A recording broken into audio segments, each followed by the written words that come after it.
Hey, good evening, everybody. We got a good show planned for you tonight. We don't get to do these too often because the auctions that we want to recap are usually 6 to 8 weeks apart, but they're always fun. And we're kind of going back to our older format where we're not like setting restrictions on anyone, but we're just going to dive in and pick pieces that we like and talk about those. And we've all picked, I think, pretty good exemplary lots from this last Heritage Signature auction. So let me bring in the team. We've got Dino and Dan, and Nicky B is not at his desk. Welcome to the show, both of you. Hey, Dan. Hey, Bill. How are you? Hey, Dino. Hey, Bill. Good to be here. Good to be No, here. as always, it's good to have you guys back on. I mean, we need to have like some time in between, like one show. Somehow we got to get all of us together because doing these things every 6 or 8 weeks just isn't enough time to hang out and talk about the hobby. And there's always you guys always have very insightful things to talk about when we do these. All right. Well, I know Jim has wanted us to do this for the Sunday art week recaps. The weekly recaps, but that would be too often. So that might be more than we. By Jim, you mean Halperin? Halperin, yeah. I was just joking. There's 5 of these times a year, so it's good to be able to go and. Honestly, the way things are ramping up right now, in a couple of years, we'll be able to do this every 3 weeks. So talk about how the auctions were bananas, right? Oh no, don't go there. Yeah, I'm going to start by boxing. My unboxing here with this. Wow. Not a blemish on that banana. Unbelievable. Right. Well, wait in 3 weeks. We'll see what it looks like then. But yeah, special piece. How much did that set you back, Dino? Well, it's a recreation, so that's 59 cents at Costco. But the 59 real one went cents? for $6 million. Yeah. They probably had a higher quality duct tape, but I got ripped off. I paid like $2,000 for this one. So the question is, and the great thing is there's like one panel not as nice as the other 3. So you just put the banana on that part and it like really improves the page. It's a jewel. Winner right there. Thank you. Oh, what a good way. Actually, wait, you said you got it for $2 million? No. 2,000, buddy. 2,000. Oh, that case it fell between the cracks. Oh, thank you.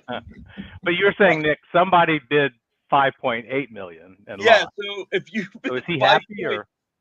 I was going to say, if you bid 5.8 million and didn't win, are you happy or upset? You got to be disappointed if you went to that level to get the banana and you didn't get it. Yeah, I mean, that's embarrassing at that point, right? Oh my God! I guess he felt there'd be another one around. They're just like when we look at art. Oh yeah, there'll be another. Whatever, another Starlin. But you have to admit, I mean, it's not the money; it's the appeal. But ouch! Yeah. Oh. What is that, Nick? Mannix. Got Mannix. Awesome.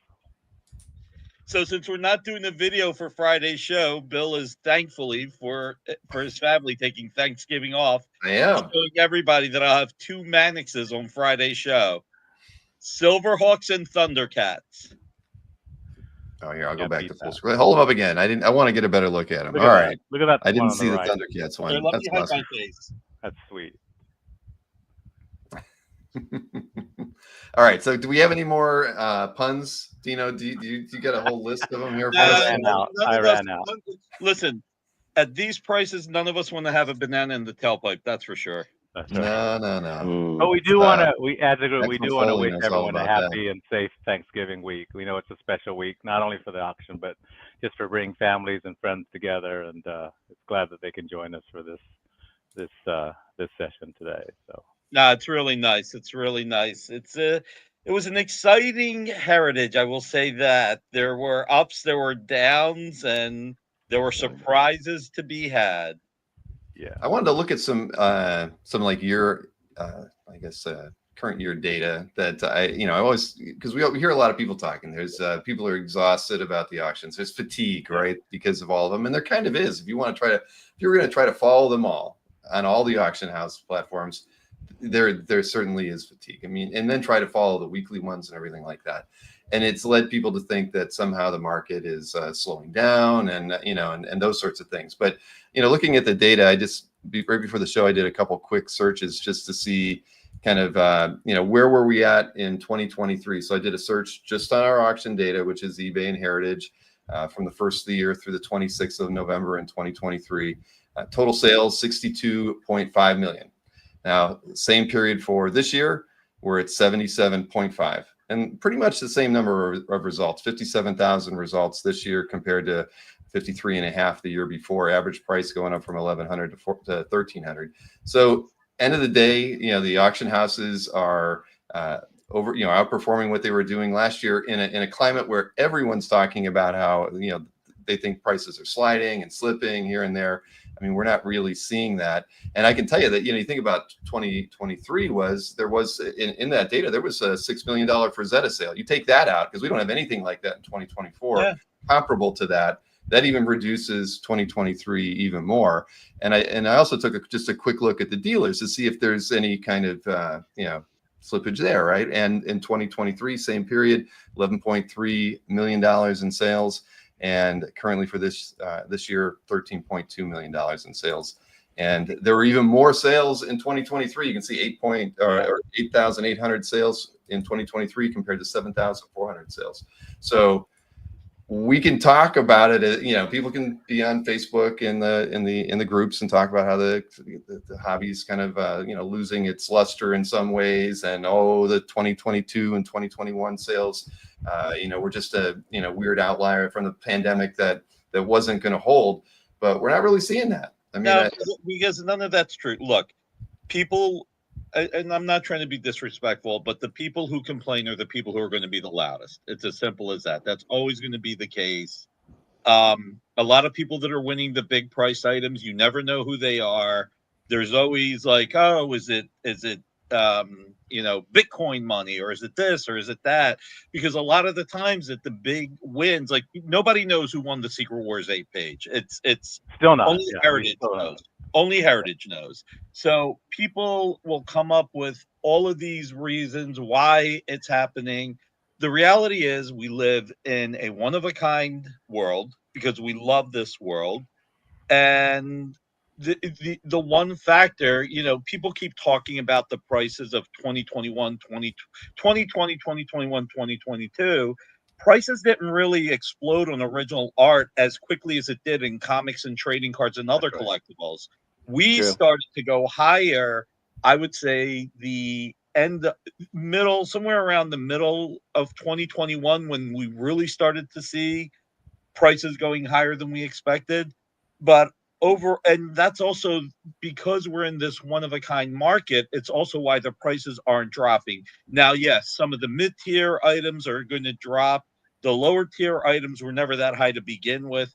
But the premium items are still getting premium prices. It's as simple as that. So, and I can add some perspective. I had over 25 consignments in this last Heritage auction, and they fared very well. I mean, I think I hit my estimate that I gave on the consignment. I think the covers did really well, surprisingly so. There were a couple of those that did get, I think, a poor result given the breadth of the auction, but really the ones that I think that I had focused on, I think did hold up. And I mean, whether it was a Falcon cover or splash, or whether it was a twice up Silver Age page, they held its own. And I was actually surprised at some of the modern prices too. So I think what Nick's saying is you can't just look at the overall statistics. You have to look at certain pieces that you can compare maybe over the last 3-4 years and see how they've done. And I think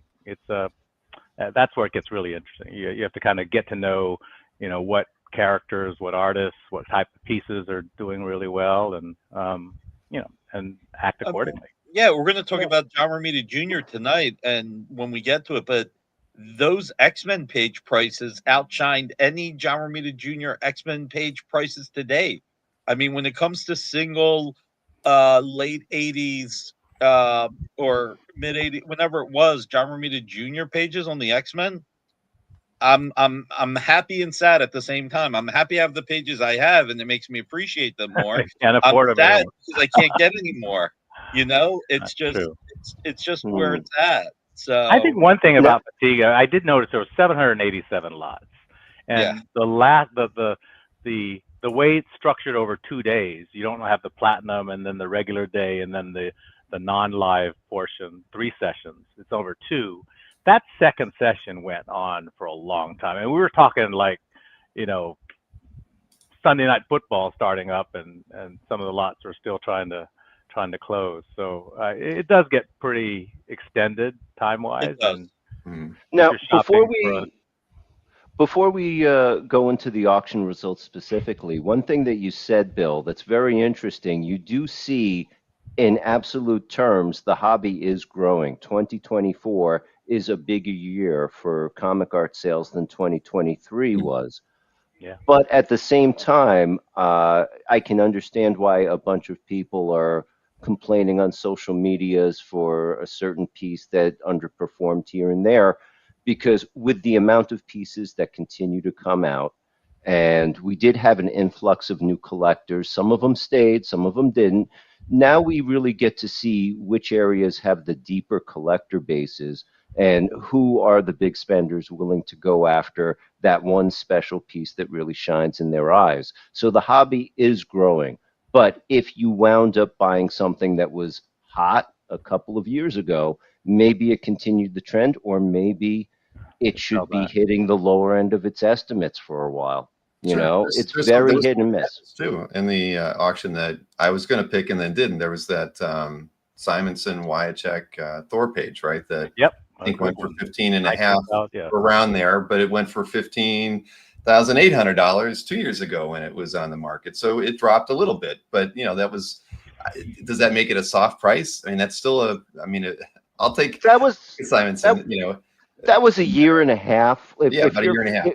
If you're selling something within a year or two and it sells for about the same price, then that's how it always went. Right, you were always expecting one less bid because you're not in there anymore. Right, well, so I think we also should think about what the auctions mean for private sales, and I've been seeing a lot more bargaining, lot more kind of price consciousness in terms of going after pieces privately, because you always have these auctions around the corner and everyone's got their target list and things coming up that I don't know, it seems like they're not as desperate to go out and get those pieces as they may have been 3 years ago. And I guess at the end of the day, that just says it shows you that it held its value in that case. And I think there was wasn't there like a Nick Klein for a complete story with cover went for a little over 20. I don't know what it sold for. I'd have to go look at market data on dealer side. So that's probably about what it sold for as well when it was sold as a complete book, which just shows you that it didn't lose its value. It kind of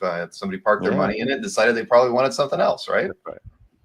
And look, I think me personally, there are too many auctions, but there's always those pieces that hook you to see them no matter what. There are those pieces where you're like, oh my God, Hakes is ending this week. Oh my God, now Heritage is ending. Oh Jesus, Comic Link and Comic Connect are launching. And you get that level of like, but then you're like, I got to go through all these lots, because if I don't go through before the auction starts or before it ends, I'm going to go after it's over and then regret the things that I didn't go after, that I'm like, son of a gun, I could have gone for that.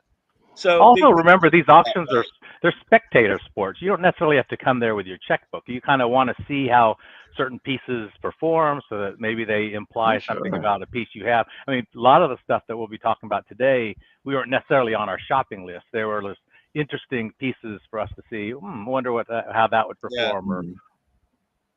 Yeah, that's very true. And remember, we had Comic Art Live the weekend before that as well. So, there's just a lot of art out there on the market and a lot of other things, because I saw people numerous times talking about our show that people were holding off from buying because they were waiting for the signature auction, right? And there was probably some people selling in Comic Art Live because they had their eye on certain things in the Heritage signature auction. That's right. I don't know. It's all going around, but because of that, that's where a lot of this churn and the good art is coming out all over the place, because there's so much to buy.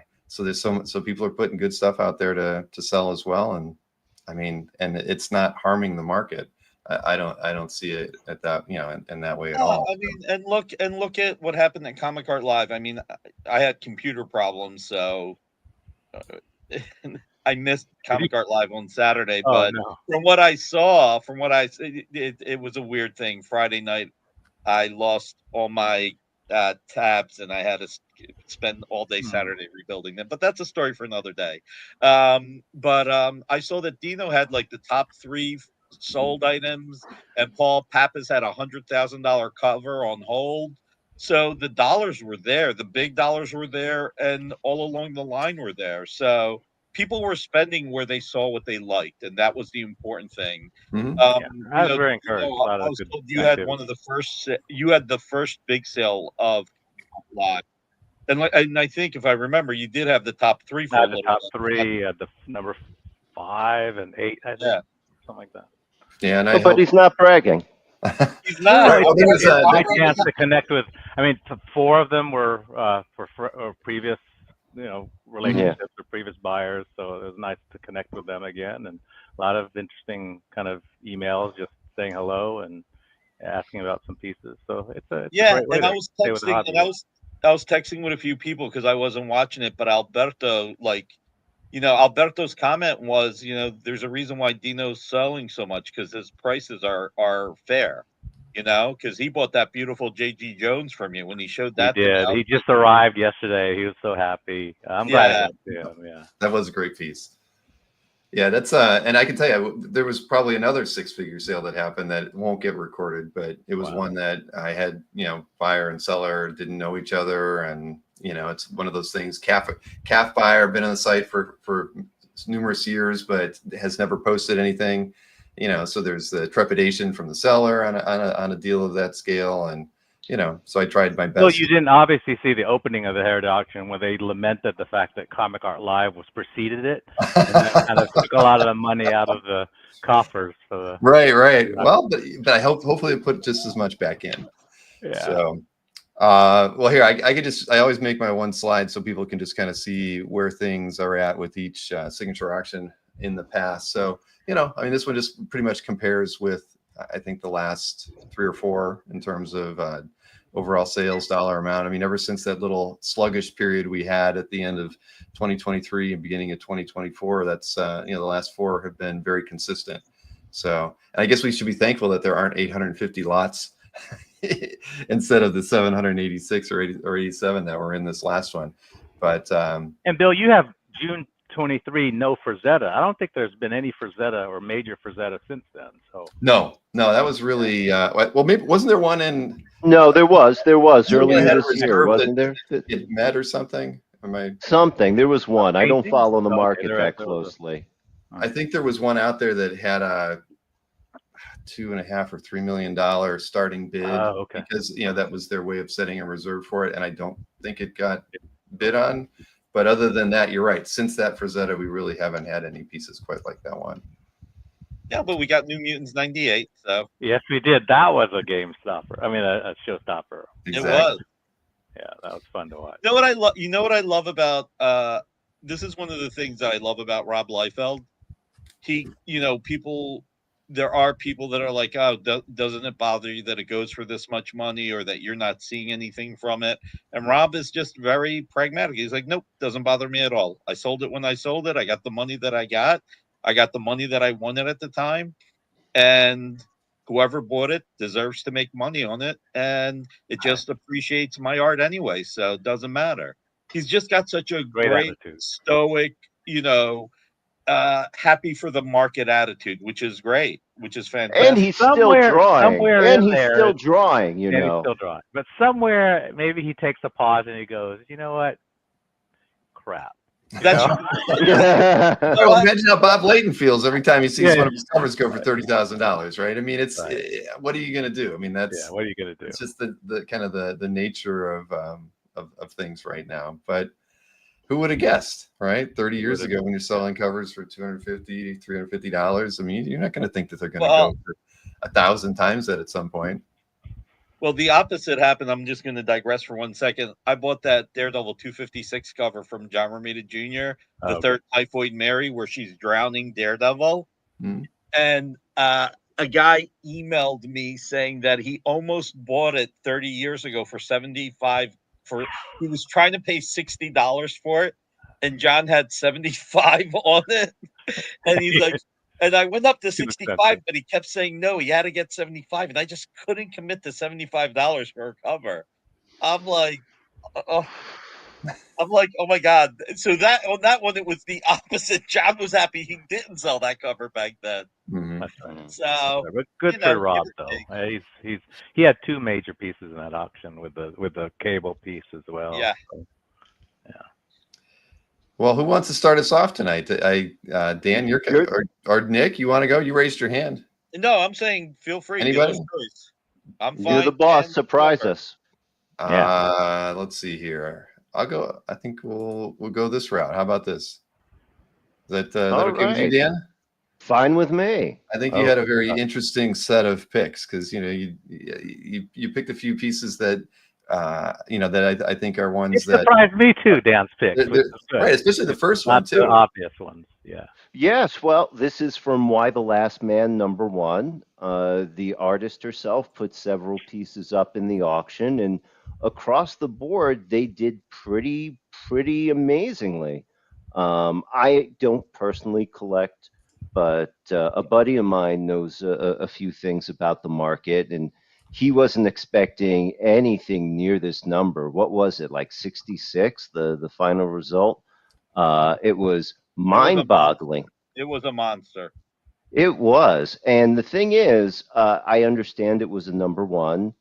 They wound up doing a series, but it was never all that popular, but it was incredibly unique. It was a very unique book, and maybe, arguably, it's tough because the story doesn't follow typical comic lore, but this image of him upside down in the straitjacket right before everything goes crazy, I think this might be the most recognizable image from the series, and it was treated royally. It was treated as such. I was amazed. It can't be a very deep collector base, but some very, very passionate collectors, really.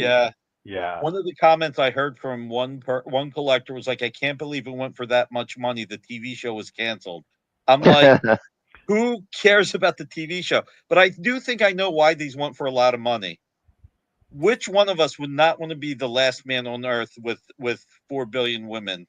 I mean, hey, yeah, it's a didn't seem like he had a lot of fun with it.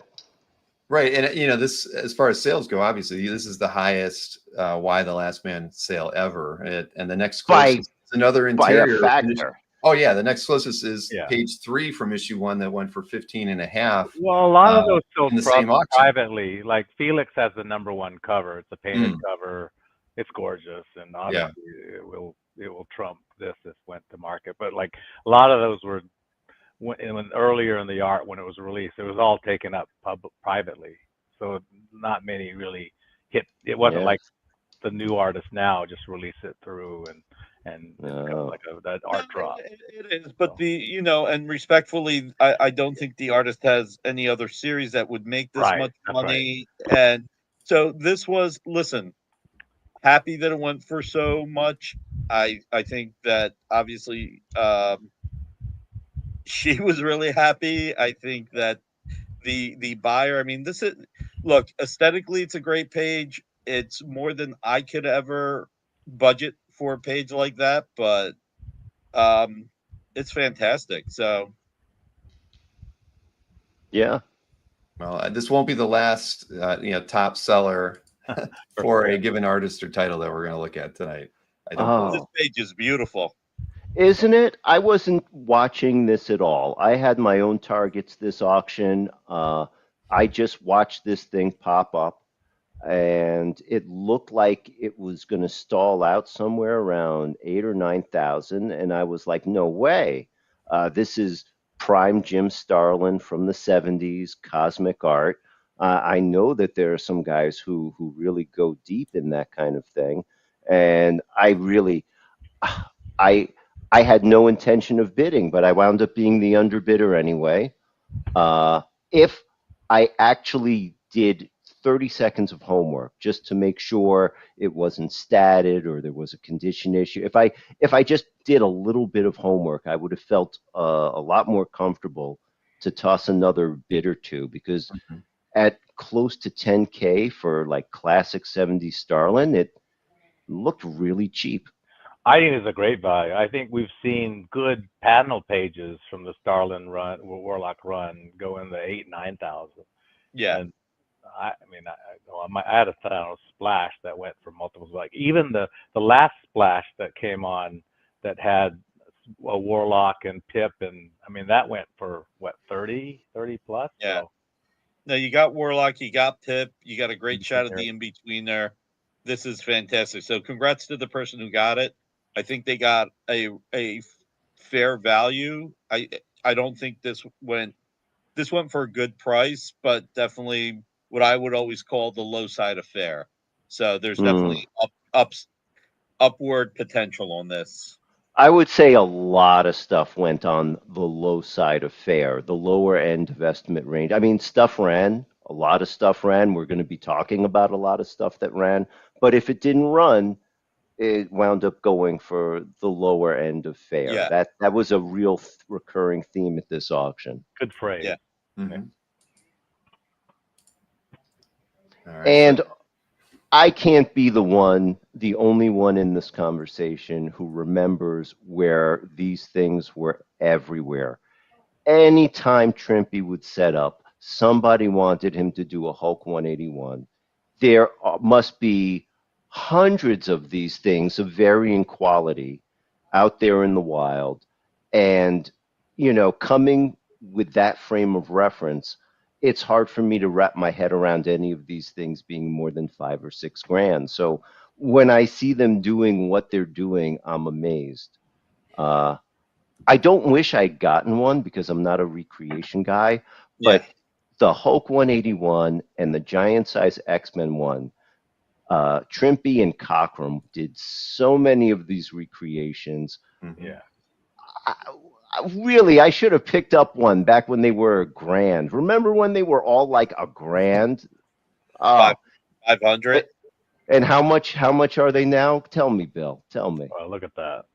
Well, I mean, obviously this one for 43,000, and I mean, I Oof. was looking at, I mean, because he did a lot of these inked full, on 11x17. There's a lot of 8.5x11 bond recreations that he did that are just in pencil, and they look great, but there are a lot of them out there, and maybe clearly, I bet if I went and looked on CAF, we wouldn't find 5 of the pencil ones and 3 of, say, 11x17s and ink there. So people don't know that there's 30, 40 of these out there potentially, to varying levels of completeness and accuracy and all that.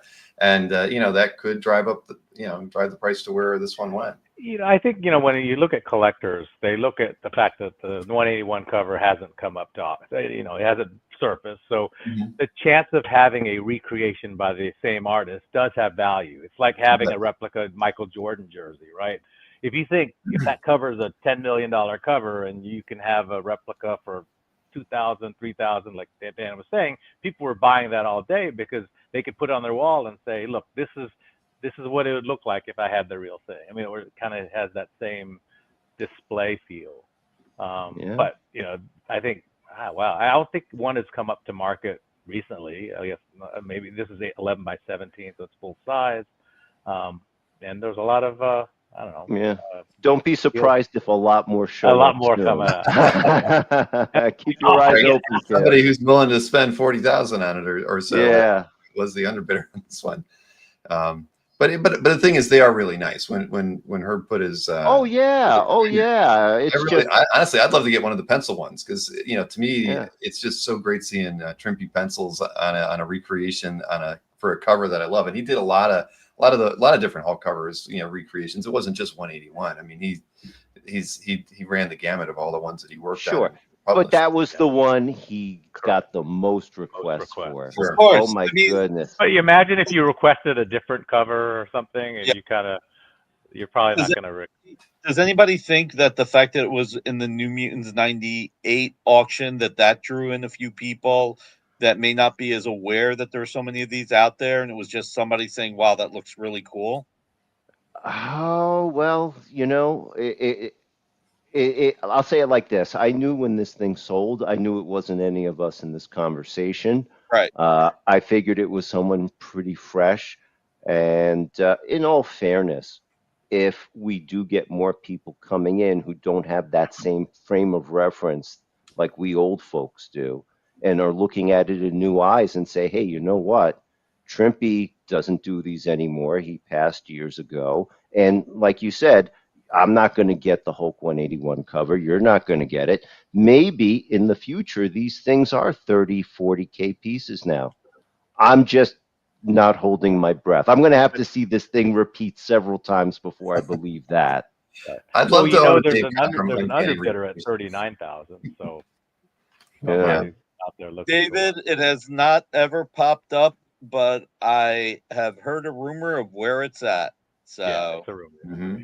Yep, there are. It is believed to exist, although it has not been completely proven. That's the rumor, but just the rumor. Yes, I think we've all probably heard the same rumor, but it is. Yeah, it is what it is. I mean, I can't even imagine what would happen if that piece ever made it to market. But I think if that piece made it to market, that may be the first $6 million piece. That may be. I can actually see that hitting 5 million plus buyer's premium. I think north. I think it would be an $8 million, $9 million. Yeah, I mean, That makes more sense to me. I'm with Dino on that one.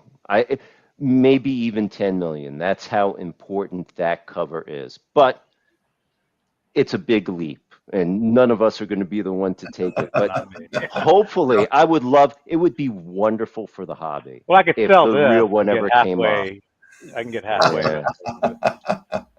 Not enough bananas in you Paraguay, get my that friend. to the auction house, and I'm sure they advance you some money.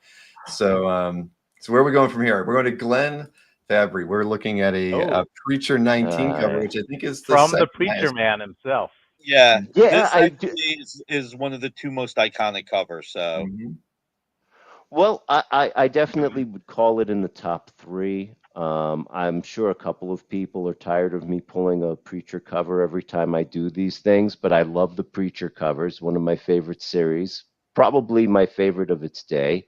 I've been really, really excited because one collection with like 98% of the covers have just been slowly putting these things out there, and it's been developing a market. They started with the ugliest covers, and then there were a couple of interesting concepts, and then they started moving the covers with some of the main characters, and now we're starting to get some of the really good covers in the mix. There you've got you've got Jesse Custer, you've got Tulip. It's a particularly well rendered cover. The villains in the background don't look too silly. They look just menacing enough. Because Fabry loved to throw that little twist to make it a little nutty.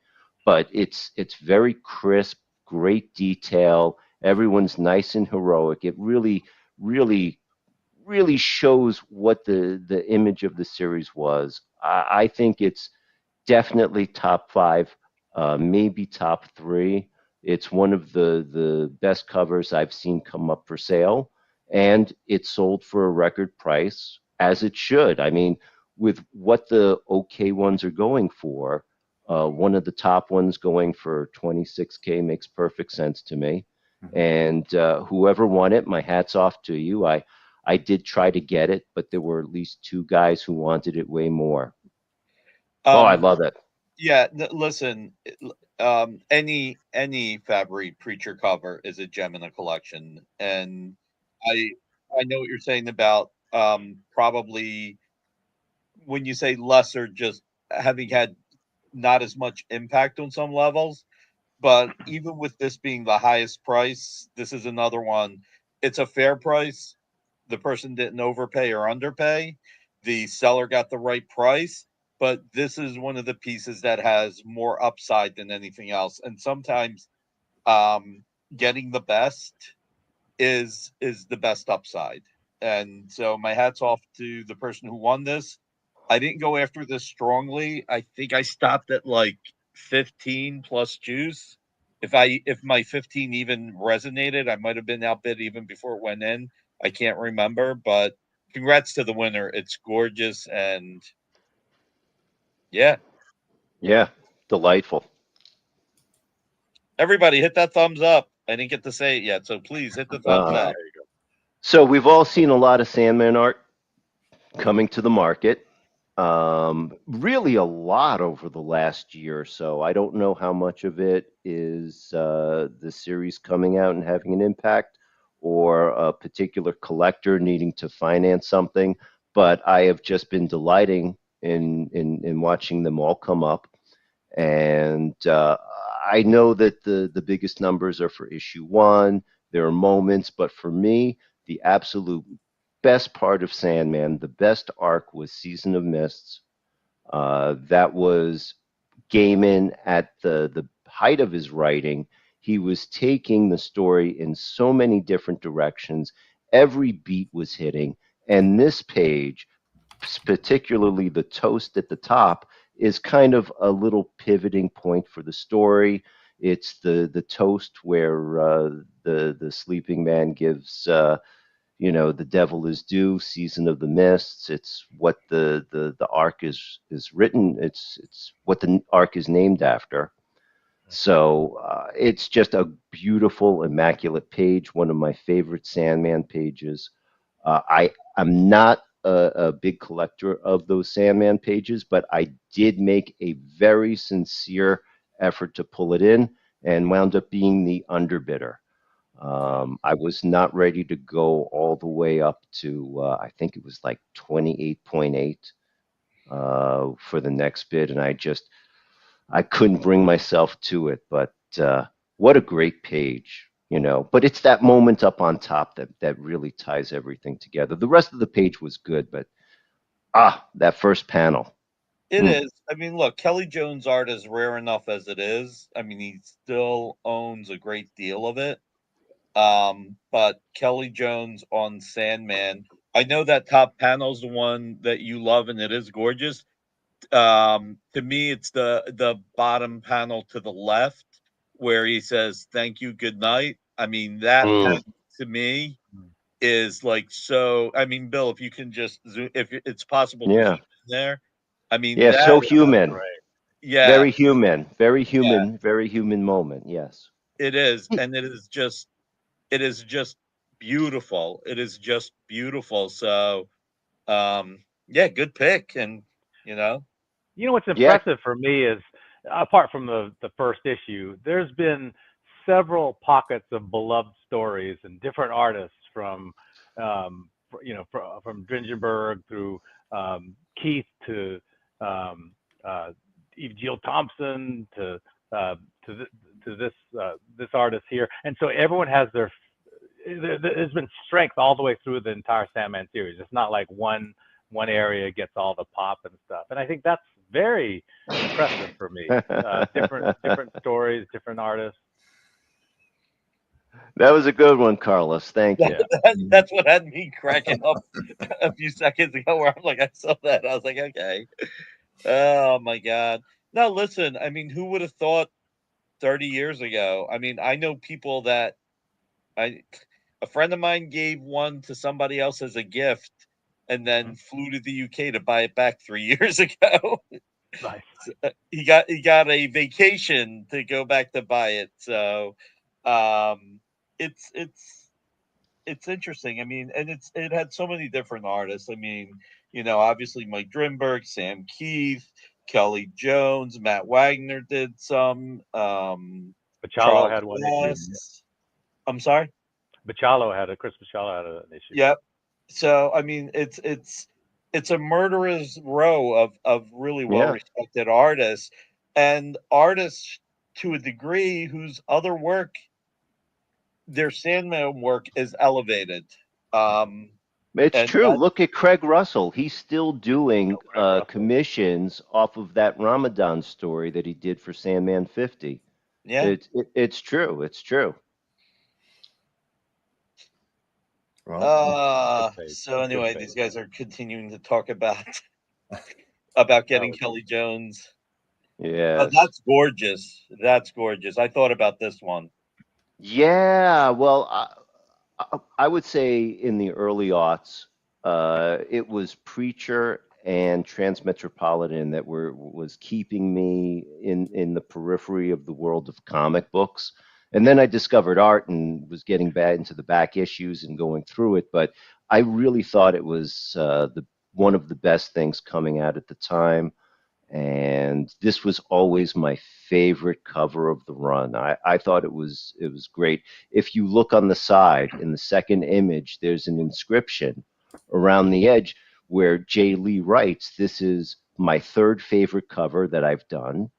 And I put the car in at the last minute, and it wound up doubling the time of the job. Uh, But he got the anyway, license plate, which is cool. I thought that's a cool yes, thing. he did. He wound up doing 3 covers, I think, for Transmetropolitan. They were all with lower detail, but especially with the car, it's so sharp and the energy it's there.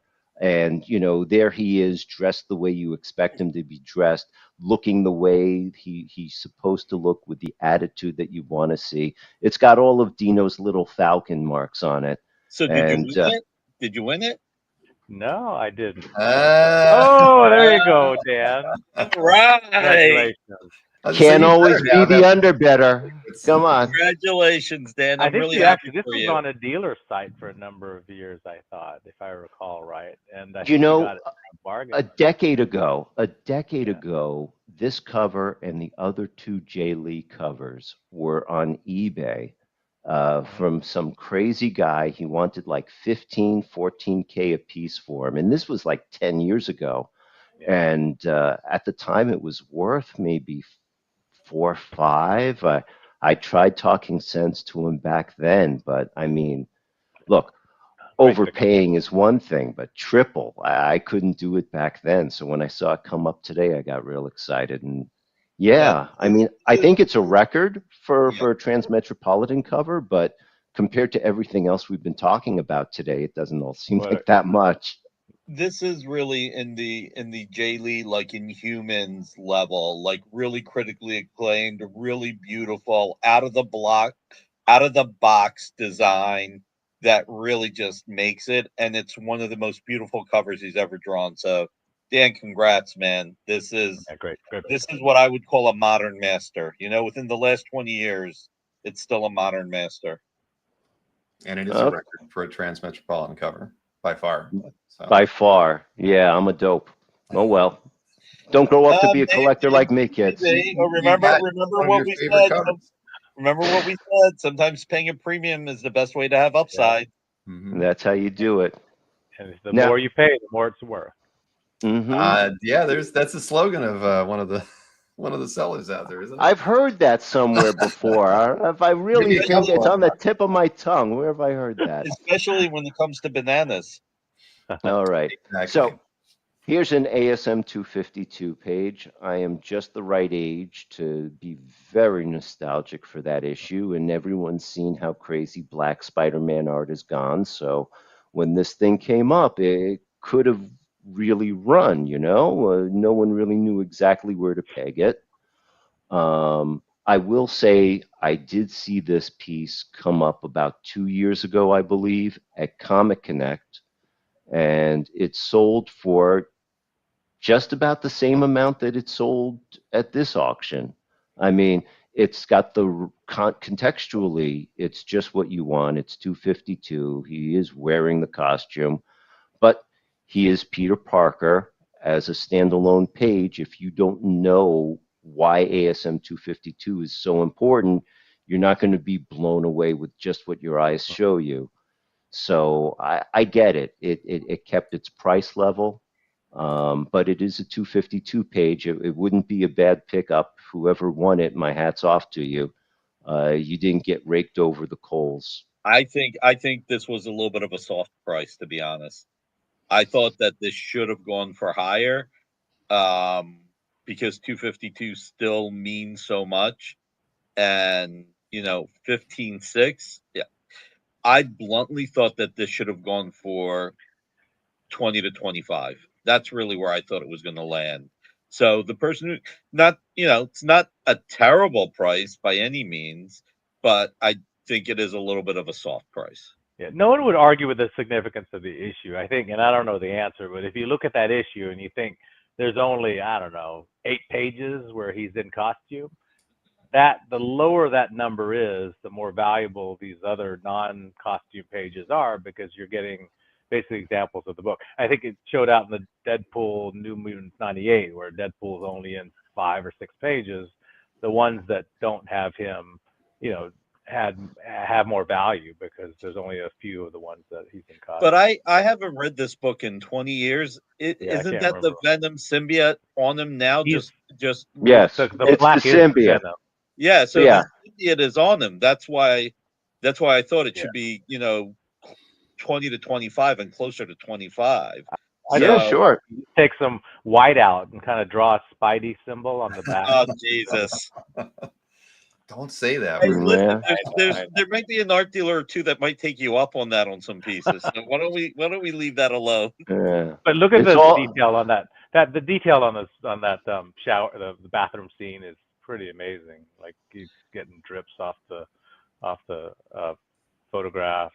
The spool table. Friends is an amazing storyteller who still doesn't get the credit that he deserves.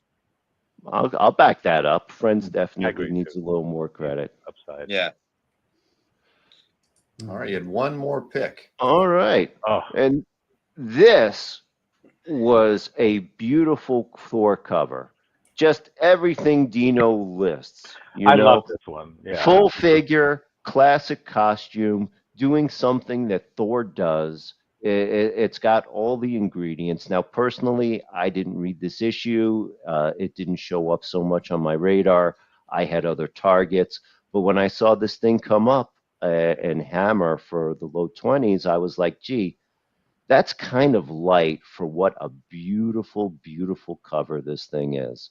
That was a good It is. But also, I looked at this one and I said, I was interested in this, but my benchmark was the Buscema Thor cover. I think it was the later 200s, and it went for less than that. Once it topped out, I was like, it's hard for me to go after a, Buscema Thor. Yeah. It's hard to pay more for a Buckler than a Buscema. Yeah, sure. Right. Oh, I really like the cover by John too. I mean, it was you get the 2 Thors on the cover. Like that's the one you guys are talking about. Yeah, that's right. Yeah, it was a very memorable cover. You have Odin in there, and you have the other. You do, but this cover is fantastic and a great price. So you got this, Dan? I did not. I did not bid on it. I just saw it come and go. It's a great price. Whoever got it got great one. Yeah. I agree. Early 15-cent cover. Those are tough to it's find. beautiful. I wouldn't mind putting it in my collection. So, Dino, you want to go next? Dan, those were all great picks, though, by the way, man. Great picks, Dan. Great. Yeah. Oh, thank you. And I thought I picked some things that are. I just picked those that I wanted to track, and I was very interested in seeing how they perform. And I'll walk through them when you get up there. All right, let me highlight that.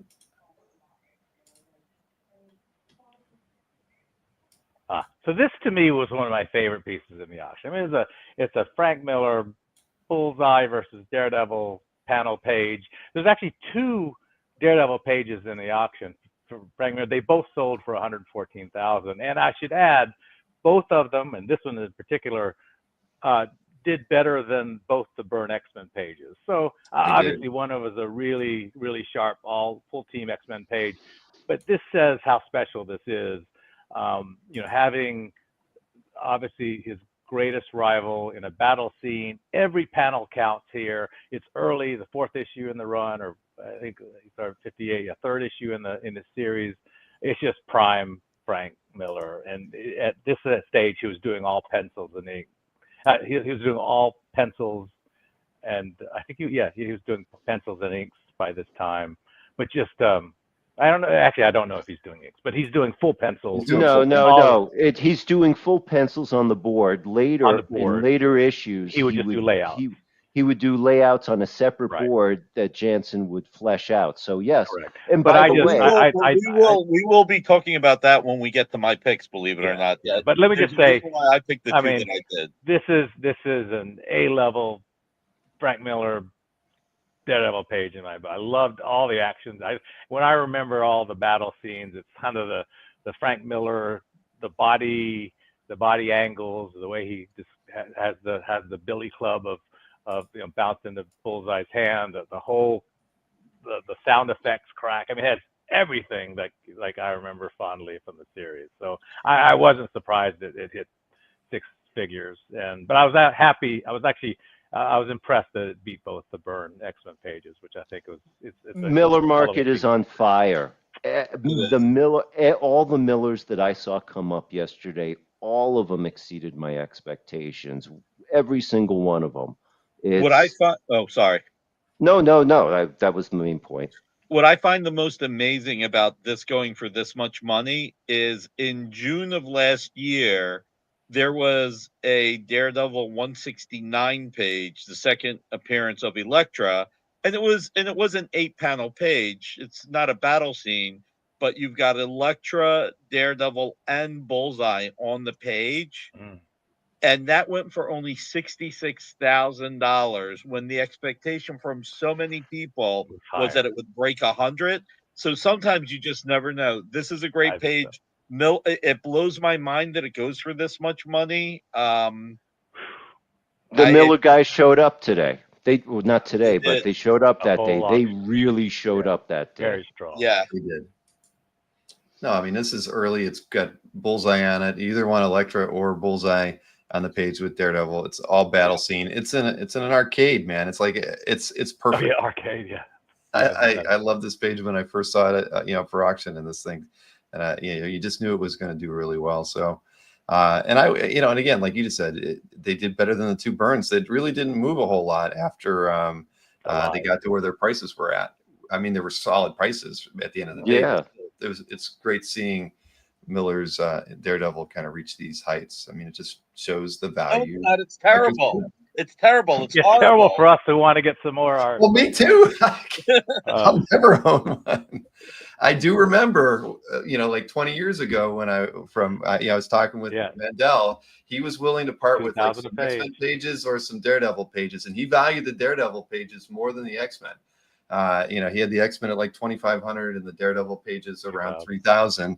And I think I picked up one, a Byrne page. It's the X-Men page versus the Daredevil. I wish I would have picked up the Millers because they're just harder to come by. And, they both have their fan base, but the Miller ones have always been harder to get.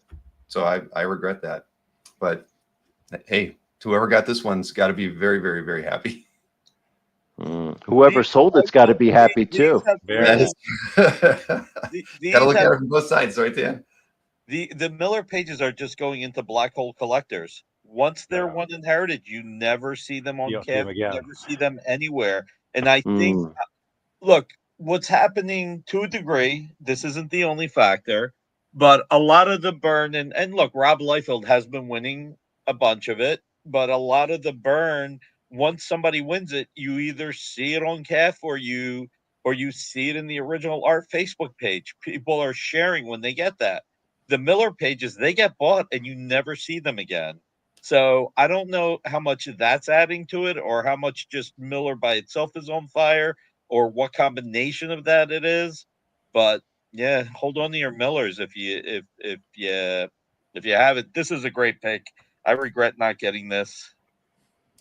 So this one, not much to say. This is a Kirby Invaders page.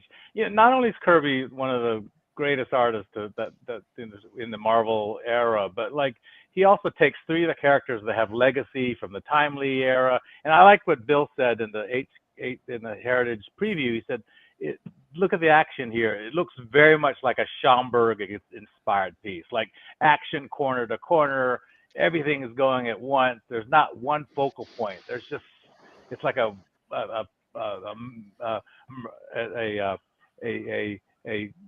just look at everywhere and you find something to look at and you keep finding deeper. And I think the image is terrific. And if you look at, he didn't have that many of the early covers. There was a Kupperberg that's also in the auction. I think there was a Kane in many Canes in the run, but the early Kirby covers I think are pretty special. And this one has all that, the Kirby punch on punch pose on Captain America. Right. I mean, the cap image is perfect. I mean, oh yeah, no, you've got the Mad Kirby, Cap, right? You've got the Kirby fingers. Yeah. How did that Nazi keep his shoes on when he got knocked like that, right? I mean, come on. That's right. And 55,000. I think with a lot of the money being thrown, I mean, I'm seeing the figures of the New Mutants and some of those things. I think I don't know. I thought this was a pretty good buy at this price, given you haven't seen any of the Kirby Invaders for I think a long time. So well, I say this. If someone's looking to get a Kirby example for their collection, there is an incredible number of great choices you can make for 10K, but this is an incredibly well-composed World War II style cover from Kirby. This obviously makes the cut. You're never going to really see this with all the other, there must have been maybe 40, 45 Kirby pages or so. This will always be distinguishable from 95% of them. And, maybe we're seeing some softness for the mid Kirby's. This is definitely one of those things that should be 50K all day long, whatever's happening in the market. This is a timeless piece. Anybody who appreciates comic history can find something on this cover to love. Yeah, and I'll go back to Bill's point about the Schomburg esque. I mean, there's not much Schomburg art remaining on the market. I think there's this Halpern is a Human Torch cover, and I think everything else is out of the core timely. So it's nice to see that type of cover being portrayed here by the King. And I think I thought it was well remarked, Bill, when you said that on the preview. Thanks. No, I mean, I love it as well. Let's see here. So this falls under this huge nostalgia piece. I remember a lot of really memorable Marvel team up stories. Some of the covers stand out, but if I remember when this thing came out, there was this big X-Men rush, and anytime Wolverine appeared on a cover, it was special. And here he's with Spider-Man, and it's got just a claws out image. I mean, I don't think you can get him bigger on a cover there. I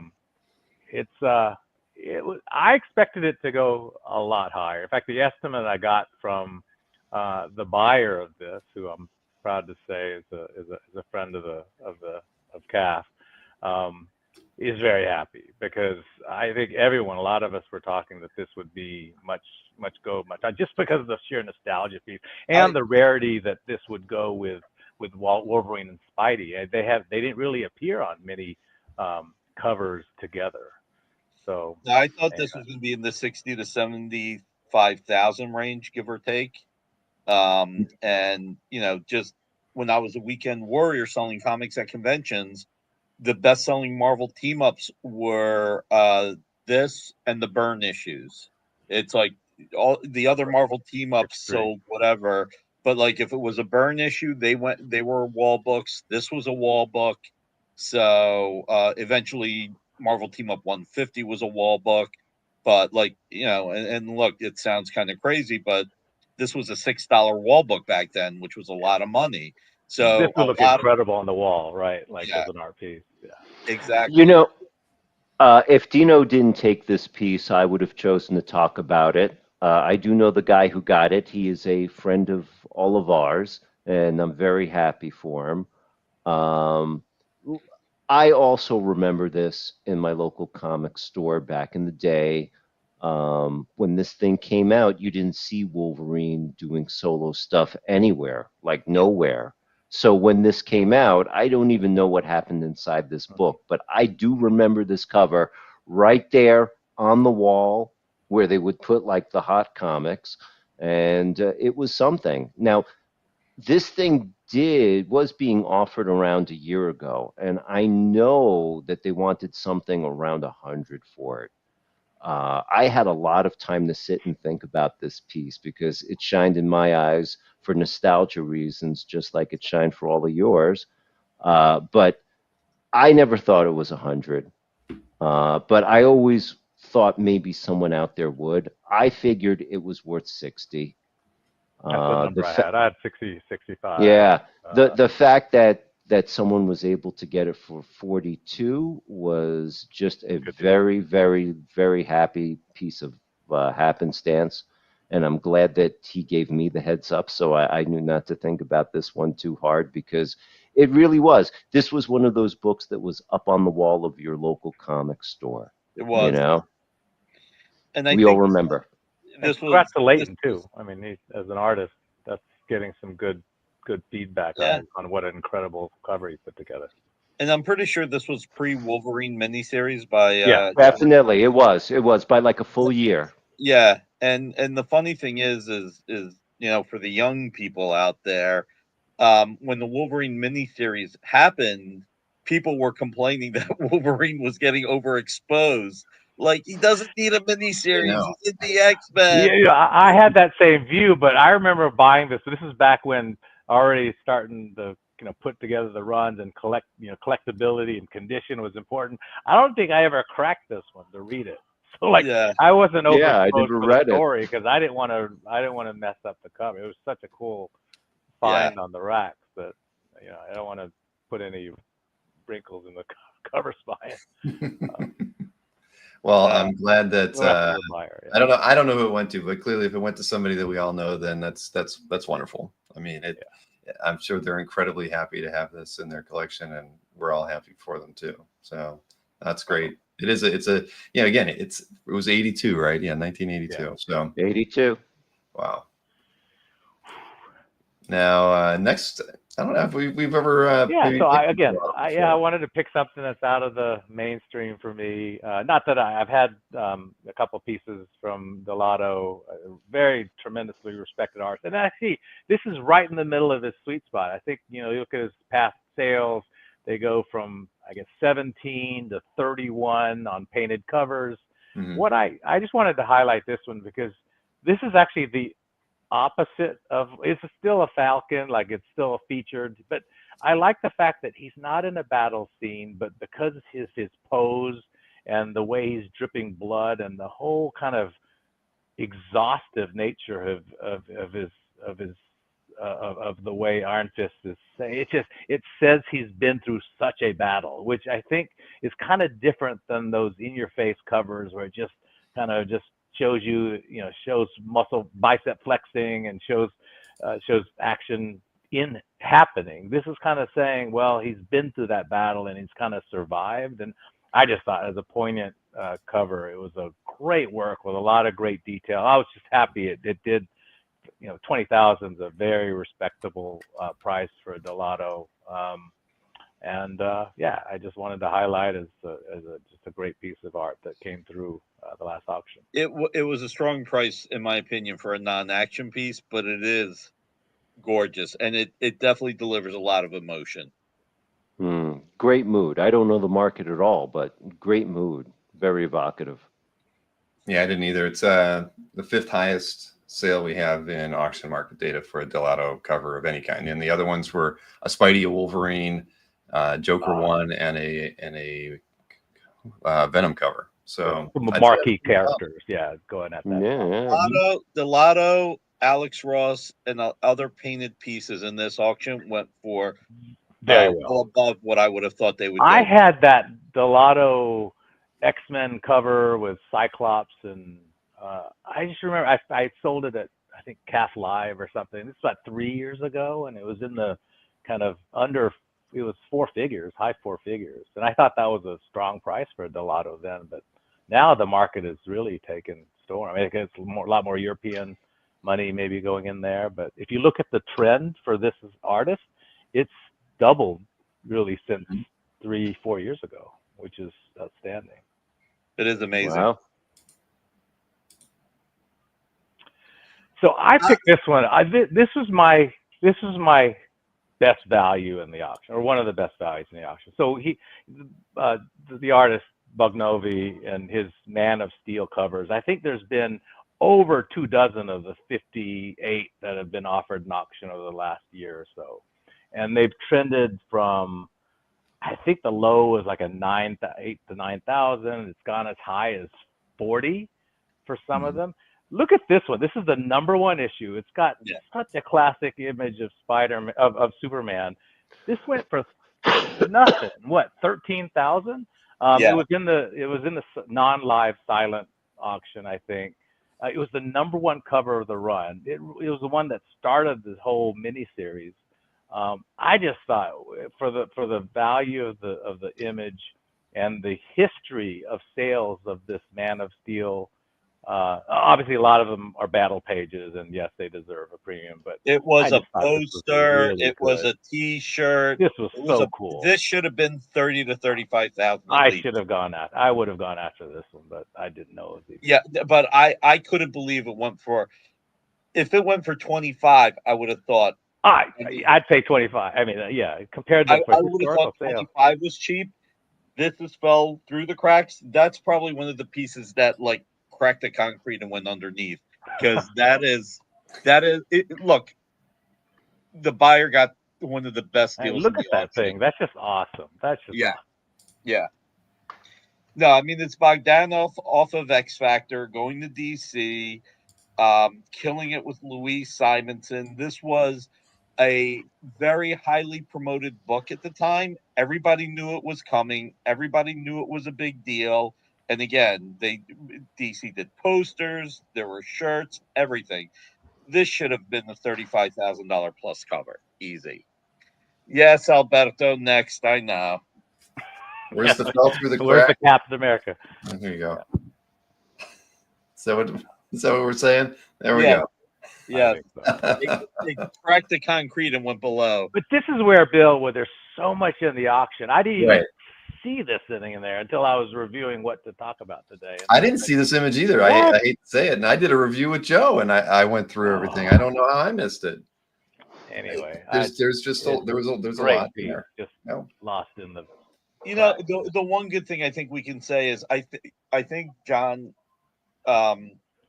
consigned this, and fortunately for him, though, all the other covers he's consigned, he's done very well with. Really well. So if this is the only one that fell between the cracks, he's done well. Mm-hmm. And this is the only one that I can think of that fell between the cracks. So it's gorgeous, and congrats to the winner. You walked away with the arguably, if not the best, one of the 5 best bargains of the auction. So another winner. Okay, so this one I thought was really interesting. I was curious on how this would perform. So this is a Submariner 35, which was the prelude to the Defenders.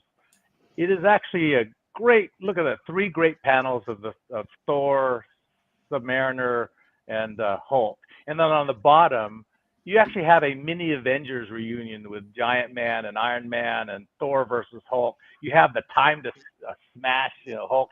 So a lot of stuff going for it. I think the downside of this is, one, Defenders, saying it's a prelude to the first Defenders doesn't really register, I think, with the first appearance people or collectors.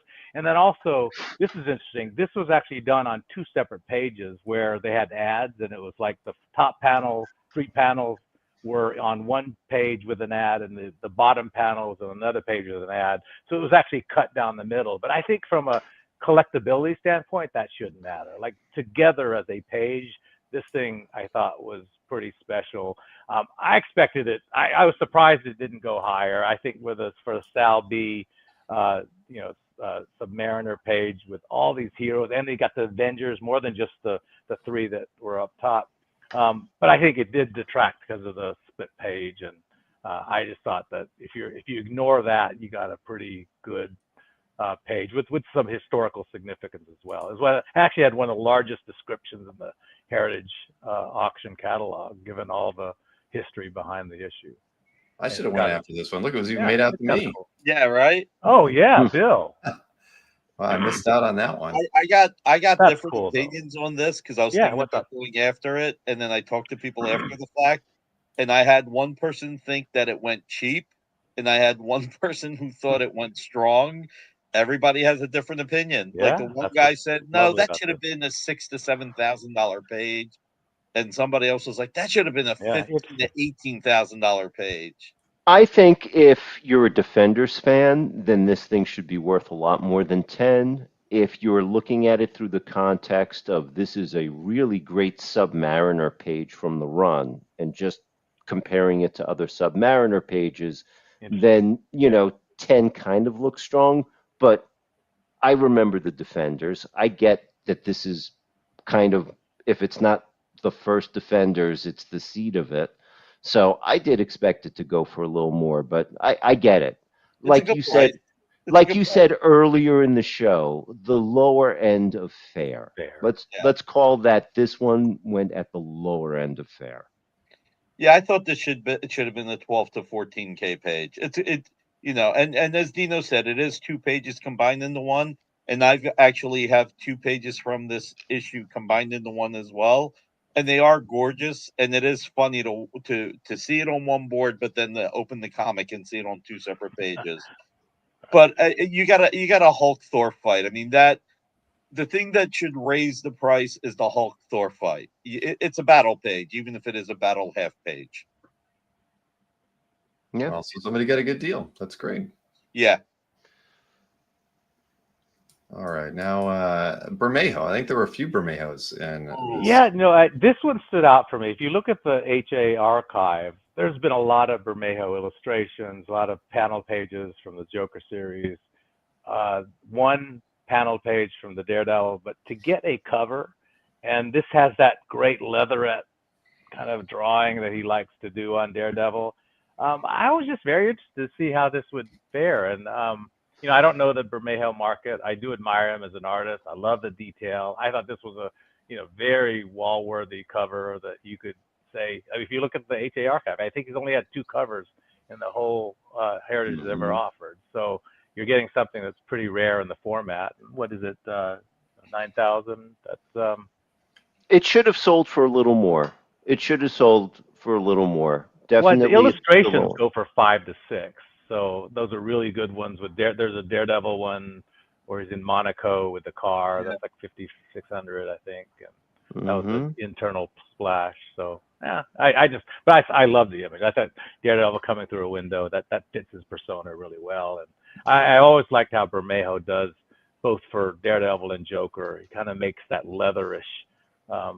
He gives it that realistic feel. It's not Alex Ross realistic, but it's a realistic feel of this is what a person would look like wearing this costume. Right. It's wrinkled, right? Because it's conforming to his body. It's not as smooth as most artists do.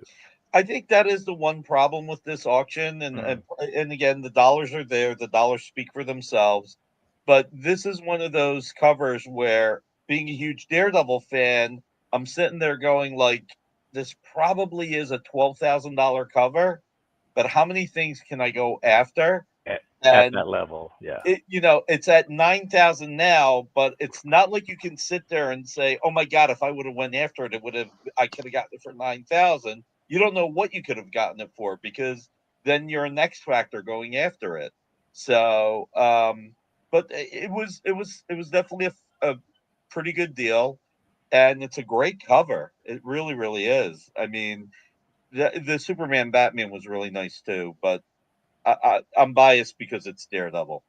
Right. I didn't realize there were 5. I thought there were maybe 3 Bermejos in the auction. I forgot about the 2 Joker pieces, but I remember seeing the Wednesday comics, the Batman, Superman, and then what did the Wednesday comics go for? Out of curiosity, I forgot. 3,360, and I bet that's about what it was priced at when it sold, if I'm not mistaken. Because I remember seeing these at San Diego when Lee dropped them off with Mark, and they were. What was the number? 3,360 on this one, and these are oversized, gigantic. Yeah. It's huge. They're like I don't know, 18 by 24, something like that. That feels cheap. That feels cheap today. So, yeah, no, without question. Like I said, I think they definitely sold for more than $2,500 back in the day. So I think that's a steal. These were so beautiful. Yeah. I'd love to own that. No, Lee's a master. He really is a master. So good. So let's see, one more pick here for you. Here, where we got? Yeah, I always try to pick something of bargain, and under 4,000. What does it get you? This is Lethal Protector, one of the greatest Venom series. Ron Lim. What I like about this is that it's Venom all in this thing, on all panels. He's actually discovering a little bit of himself. He's talking about kind of how he can survive the sonic thing because he's part human, or the human side of his pairing can survive it. And he kind of goes at the end saying, well, if that's the case, then I can go out and go do some damage. So yes, I mean, it has that great smile at the bottom. If you pan up a bit, I thought that was a great panel, interesting way to conclude a great panel page. Anyway, for under 4,000, I thought, for a Lethal Protector Venom page, I thought was pretty good value. I also haven't seen one in a while come to market from this series. I've had there's other Venom ones, but this was one that was very memorable. Well, a good buy for somebody who got it. That's for sure. It was a great buy. It was a great buy, and it's a beautiful page. This one only has upside. And I saw the Venom movie this weekend. Oh, did you? Okay. I don't know what that adds to anything, but yeah, I was at that versus bidding in the Heritage auction. So, well, that's another good set. Those are my picks. Yep. Now we have Nick. We can go through the viewers here. Let's see here. Everybody always, I get too much hate mail that I pick stuff that's not expensive, so I decided just to go for premium ones this time. No, seriously, I used to pick a few pieces under $2,000, and I got people emailing me saying, we don't want to hear about the cheap pieces. Talk about the expensive stuff. So I'm like, I mean, right for the. I went right for the jugular. So it right for the thigh gap, huh? Yeah. I don't know. Are there even $2,000 pieces at these shows anymore? No, barely. But look, this is historic. This is, I've heard people saying it shouldn't have gone over 500,000, and I've heard people saying that it should have went over $1 million. Either way, strong price, beautiful piece, historic, and meaningful. And you know what?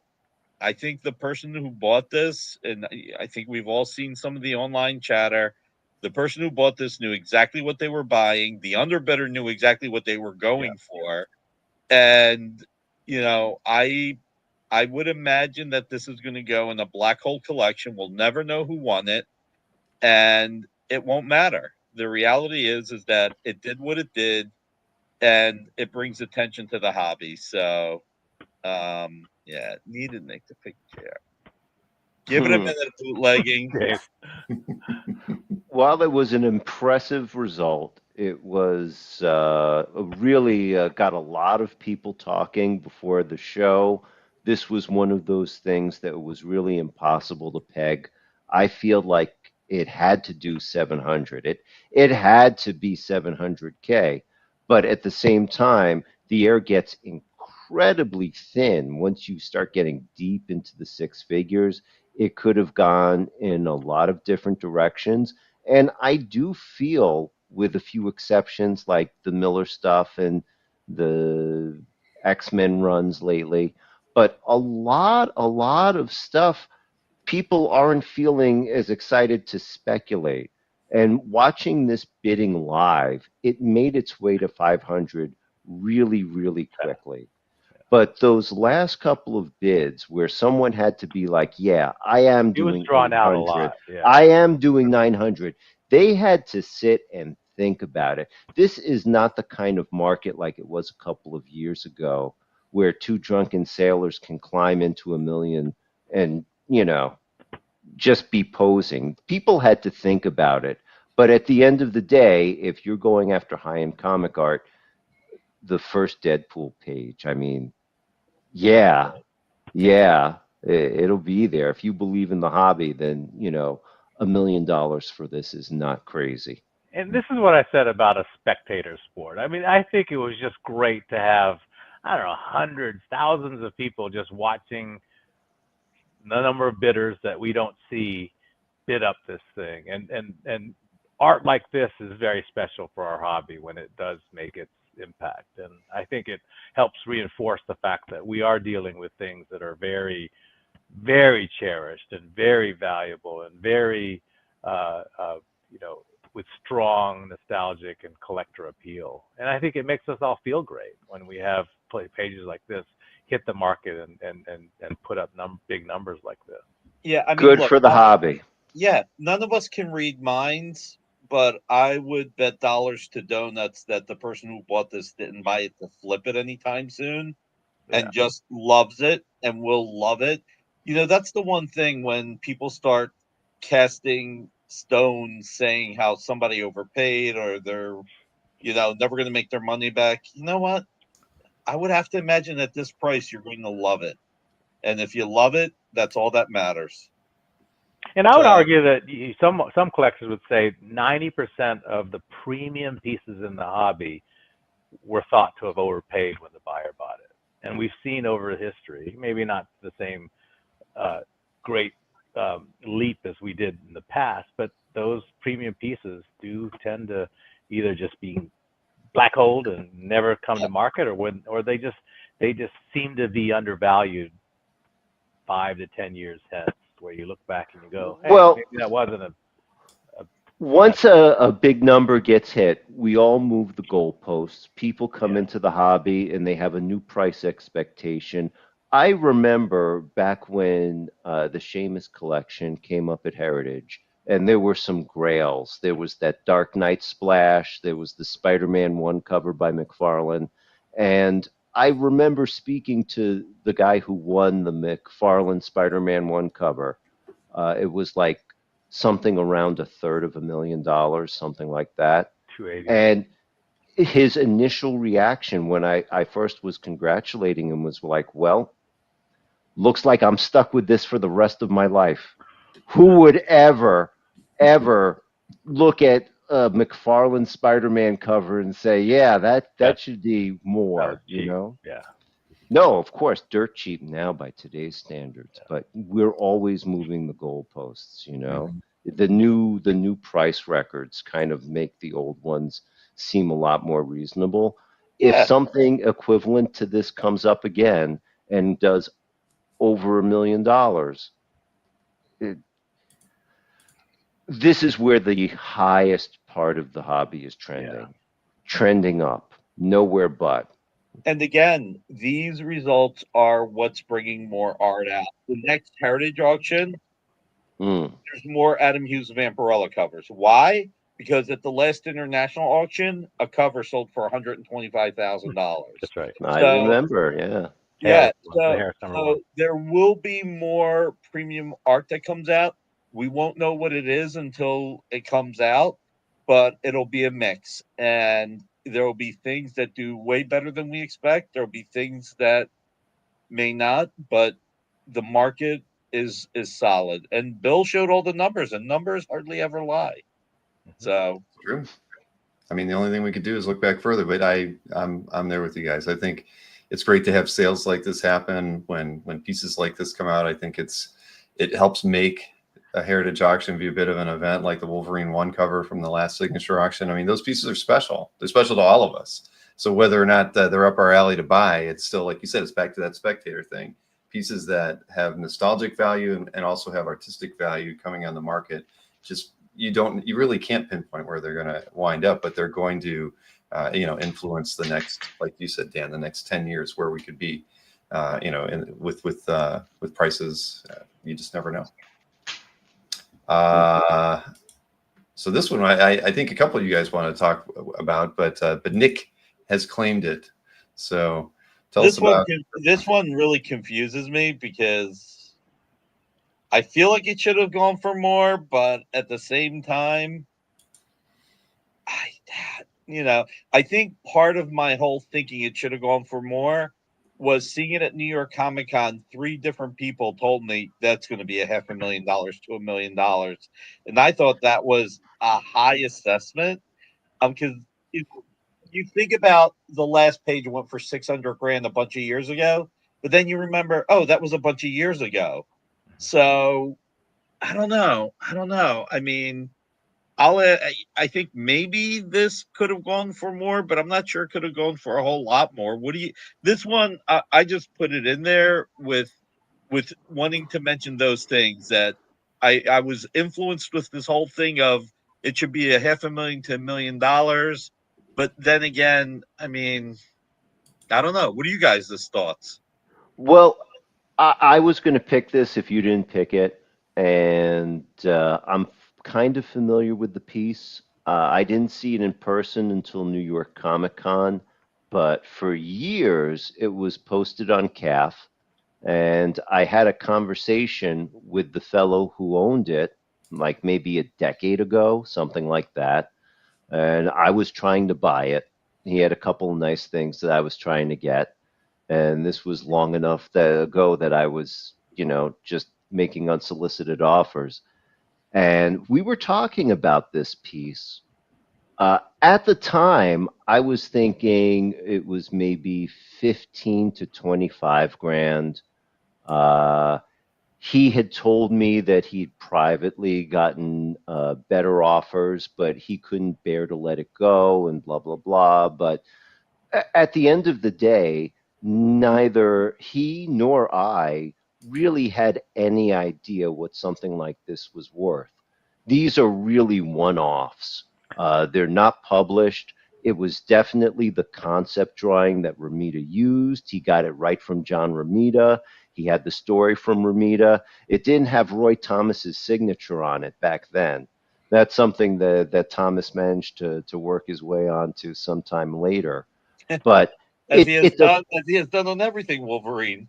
apparently that's what really kicked it, because 10 years ago he didn't have his name on it, but he made sure everything has his name on it now. And I got to Well, tell you, yeah. take this with a grain of salt, and this is just aesthetically.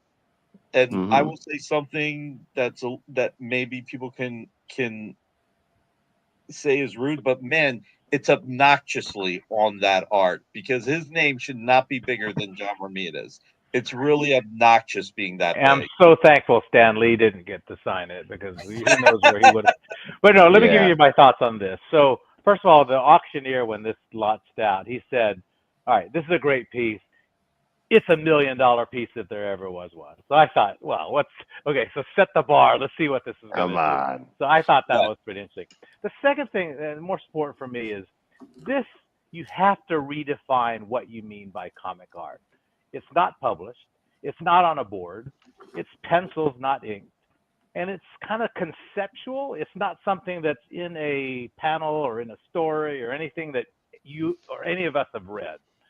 But you think about the historical significance, and I thought that's where this thing should shine, because it is the birth. I mean, I don't say birthday. It's the inspiration of the character that went on to be arguably the most beloved or most followed. Not I don't know. Most It's a first draft. Yes, and I would think if you found the original concept drawing of a Superman or Spider-Man, that would just be incredible, wouldn't it? So the fact that you can see this of Wolverine, it should stand out much more than. So I'm actually saying that I think this is under what I think the significance of the piece is.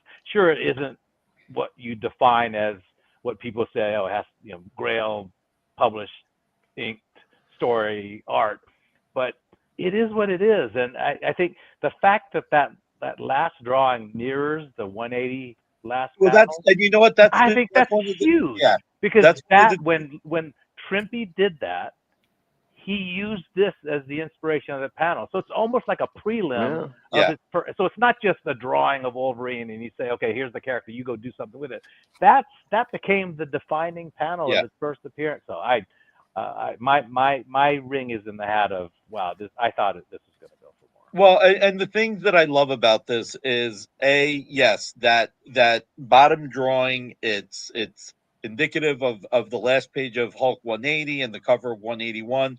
But Bill, if you show the top part a little bit too, as an old man, I love the fact that when you look at the mask, you see the Wolverine the way it was initially envisioned by Len Wein. Because you got to keep in mind, Len helped direct with John Romita. The look, they talked about it, and you're seeing like the whiskers and everything, like a little Wolverine. So Mhm. I honestly thought maybe 400 grand. That's really where I thought. And what did it do? 240, 260? 240. 240. I mean, again, not a bad price, but I think it was just listen, to me, this started to feel more like Dark Knight, where people were like, that cover will go for 3 million, 4 million, 5 million. And my thought was always 2.4 to 2.5. Either somebody's going to win it for 2 million plus juice or 2,100,000 plus juice. And that's what it hit. But I mean, it is historic. You know, maybe somebody can approach Marvel, and I'm not kidding when I say this, I'm not being funny, about turning it into a cover for like an anniversary issue of Wolverine. Um, True.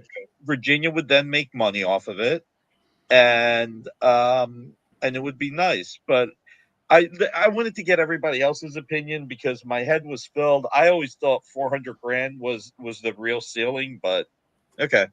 I could never put my finger on it. It just I never could wrap my It's head such a around the unique good piece number. too. There's no Right. comp, It's just, right? So it shows you how important published pieces are and nostalgia is in the pricing to a certain degree. I mean, this is a historic piece, and I think what Casper says is sort of what I'm thinking about as well. You know, this is like a museum, a piece that belongs in a museum because of its historical significance. But typically, a character design is not, you know, especially one that's rough, that's never been published, you know, anywhere. You know, is going to be a hard sell. It's Wolverine. It went for 240,000.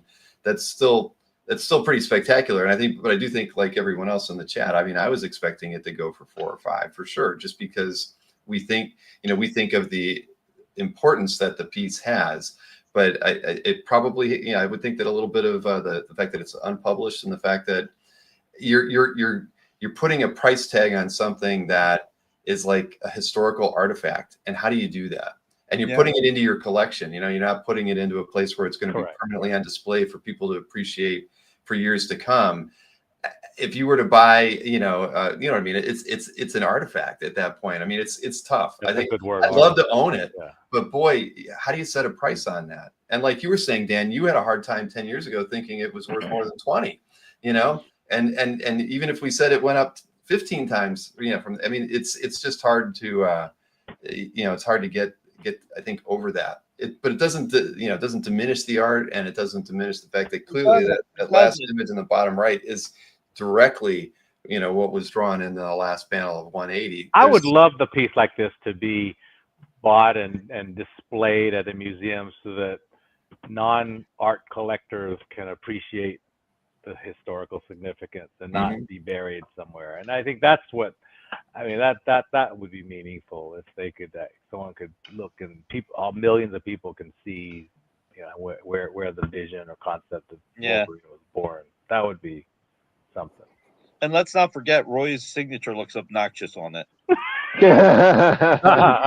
It definitely should. No comment. It was. It should have, you know, in pencils. You can get rid of it. It should be a lot smaller. You know, he wanted to I mean, that's annoying to me. He wanted to overpower the art, and I don't want to get into that discussion because it's a bad discussion. But congrats to the guy who won it. Yep.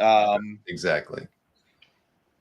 It should be on display in their home, one way or another. So now this one, I remember when Joe and I talked about it, I was kind of in shock, but it is one of the more reproduced images out there by Campbell of Spidey or Mary Jane, right? Well, all I'll say is this real quick. Booyah to all you haters. Because this is the piece that people have complained about and bitched about and said everything negative about. And you know what? All you did was bring more attention to it. J. Scott Campbell is one of the master artists of the last 2 generations. And considering this is a pencil piece, this one shocked the hell out of me. Look, it shocked me too. I really thought this was going to end up in the 60 to 75,000 range. It exceeded any expectation I could have had.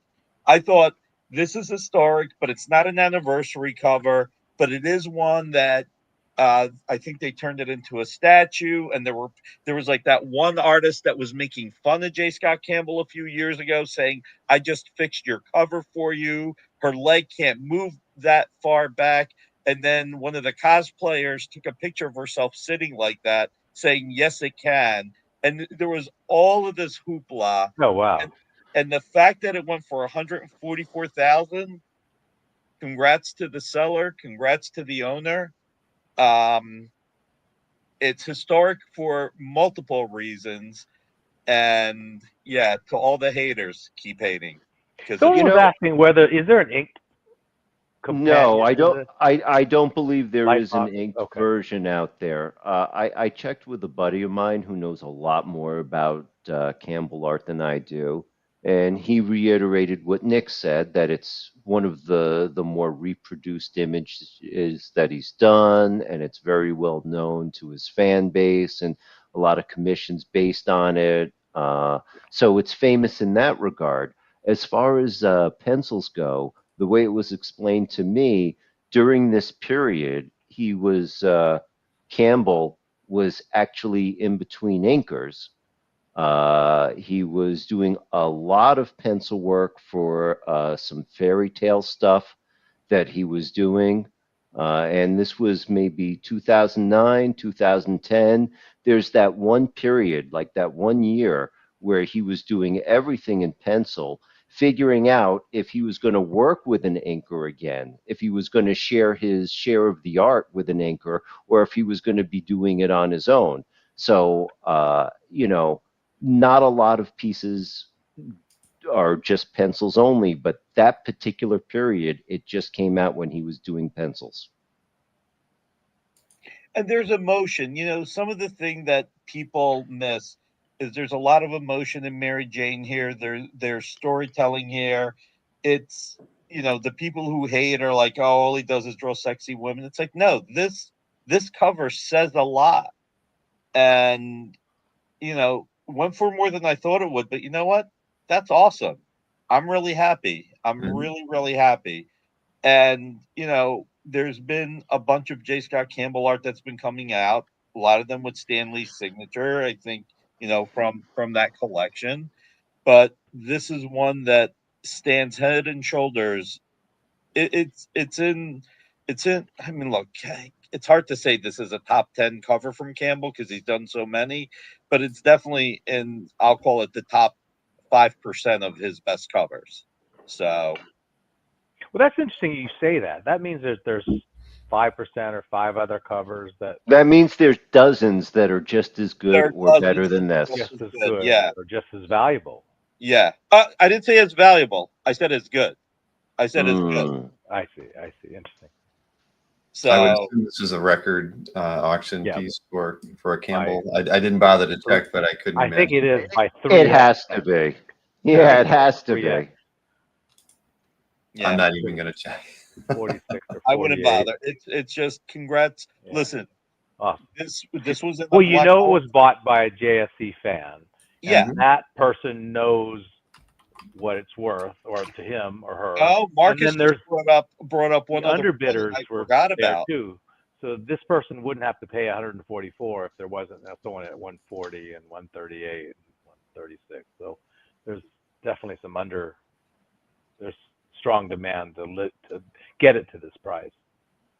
No, there was, and again, I mean, it was in a collection. I don't know if anybody knows who owned it. I didn't know who owned it, and this is probably going to disappear again for a while. So, did Nick pick his based on the highest prices? Yes, this time I did, Alberto. I did You had pick it easy. the highest prices. Oh, yeah. All right. We only have one DC piece in here. No, that's a surprise. Yeah. So, this is from 189, right? Am I remembering correctly? Yeah. That's right. This is no Miller pencils, Miller layouts on a separate board. And it didn't affect the price one iota. And that's the thing that amazes me to a degree, because there's another page from 190, which I think is the other page I picked. But what astonishes me is the fact that it's Daredevil, and the hobby has accepted that when Miller did the what are they? 10 by Gridgy. 12 or something, the 10 Oh, by 12 thumbnails, Mm-hmm. the roughs, yeah, rough. and Jansen would then lightbox and pencil and ink it. It's really become accepted that it's the same as if Miller penciled it. And Assuming that the buyer knew it. Yeah. assuming that the buyer knew it. And I don't know. I don't know that anybody calls it out enough when it comes to any sales. I'm not saying just the auction houses, but obviously Miller and Jansen were simpatico at this point, where the two were. Jansen was able to do it exactly. It amazes me It is that this amazing. did the same amount of money as the Bullseye did, and it amazes me that it did better than the 169 with Electra and Bullseye. Again, that was not a battle page, but I keep looking at it saying, how did that Daredevil Bullseye Electra page sell for 66,000 a year plus ago, and this sell for 114? Yes, Miller has just gotten hotter and hotter, but it still blows my mind. When I So talk to collectors about pieces like this, I always think, going back to the layouts and the roughs, it's about artistic inspiration as much as did the artist have a hand in the actual page. And I think everyone points to some of the modern artists like Damien Hirst, who has a legion of artists do his work. He just creates the vision, and they're the ones who actually create the art, but it's his art and it's his vision that creates Well, it. I think you could argue one that thing. Miller. Well, go ahead, Dan. I think you. Well, one thing to keep in mind, even though it's Miller's name, but it isn't necessarily Miller's pencils, this is still the published page. At the end of it the is. day, this is It's the what we all comic read. art. Yeah, this is what went to the publishers. It has the little stamp on the back from the comic code. It when there were more options, when you had more choices, and these things weren't all that expensive, people could afford to be a little pickier about how much pencil work is on the piece. But I think that train left the station for Miller art a while ago. This thing, especially the examples that stand well on their own, like this page, are not going to be judged so harshly, apparently. And look, it is a great fight page. I get it. Visually, it's got what you want. I'm old school, so I'll always be thinking, well, where's the Miller pencils? But, dude, you don't get a lot of choices these days when it comes to Miller. A fight page that good, going for that price, I mean, I'm impressed, but that's where the Miller market seems to be now. Well, the thing that I'll ask is out of curiosity, and I've only ever seen it once, and I don't remember what the price was, but Heritage years ago had a Daredevil original art, which had one of the rough pages. So it had the Jansen inks plus the Miller rough, the layout. Thank you, the layout. So my question today is, what would those, out of curiosity, what would those layouts go for at this point? I mean, don't know. I no idea. I have no idea. One of you crazy Miller collectors, chime in and let us know. You I mean, know? look, it's the same as anything. What's on the page? But let's say it was this page, just to pick a page. I mean, what does it? I mean, you got to remember back then. I mean, Miller was selling pages for like what, a couple of $100 each, if that, because we're talking 1979, 1980, 1983. You know, those rough pages, those layout pages, whatever you want to call them, they were given away for free. They were just like, here, you want one? You know, I'm not saying here you want one, like, but if you were at a convention and you were a fan, or if you worked in the editorial office, you might have gotten a page or two for free. They were They worth nothing back then, for sure. exactly. So Yeah. what are they worth? Something. So They were worth nothing, now they're something. Don't ask me what, I have no idea. But you're right. As a basically, representative page, I mean, Daredevil battling ninjas. It's Yeah. You could representative. do a lot worse. Yeah. you can. so let's go to the next page, which honestly I thought my surprise on this page. Now it may be because I'm an ultra Daredevil Miller nerd, but to me this page was more significant because this is the page where Daredevil hears Elektra's heartbeat come back. And I thought this page should have went for a lot more. I think I was the underbidder on this, and I think I hesitated. I may have hesitated being the underbidder or the underbidder. And I'm just like, there's no way this is stopping. Why am I just juicing this up? And then it stopped here. And I'm like, I know the other page was fighting the hand. I know that battle page, but you got Black Widow kicking ass. You've got Daredevil. You've got Elektra. He hears the heartbeat. This should have went for more. We're getting to the JR Jr. panel pages, Jason. Hold your breath. Don't hold your breath, but hold it. We'll get there. Yeah, I agree, Nick. This is one of those memorable pages that as part of the story. Here's the heartbeat, and it kind of sets up is Elektra coming back, and the 190 story and 191, etc. Yeah. Yeah, but it's the same layouts too. Yeah, that's a third of what the other one did. It's crazy to me. I really thought. I mean, I listen. The last page in 190 where you see Elektra's face and her on the top of the mountain. The last two pages. I mean, those should go for a ton if they ever come out. But those did sell. I mean, the one on top of the mountain did come to market. It did. Okay. Yeah, it did. It did in the last year, didn't it? Yeah, it did. I think it was 90 or something. It was like 80 plus for that one page with just her face. Right. And so I'm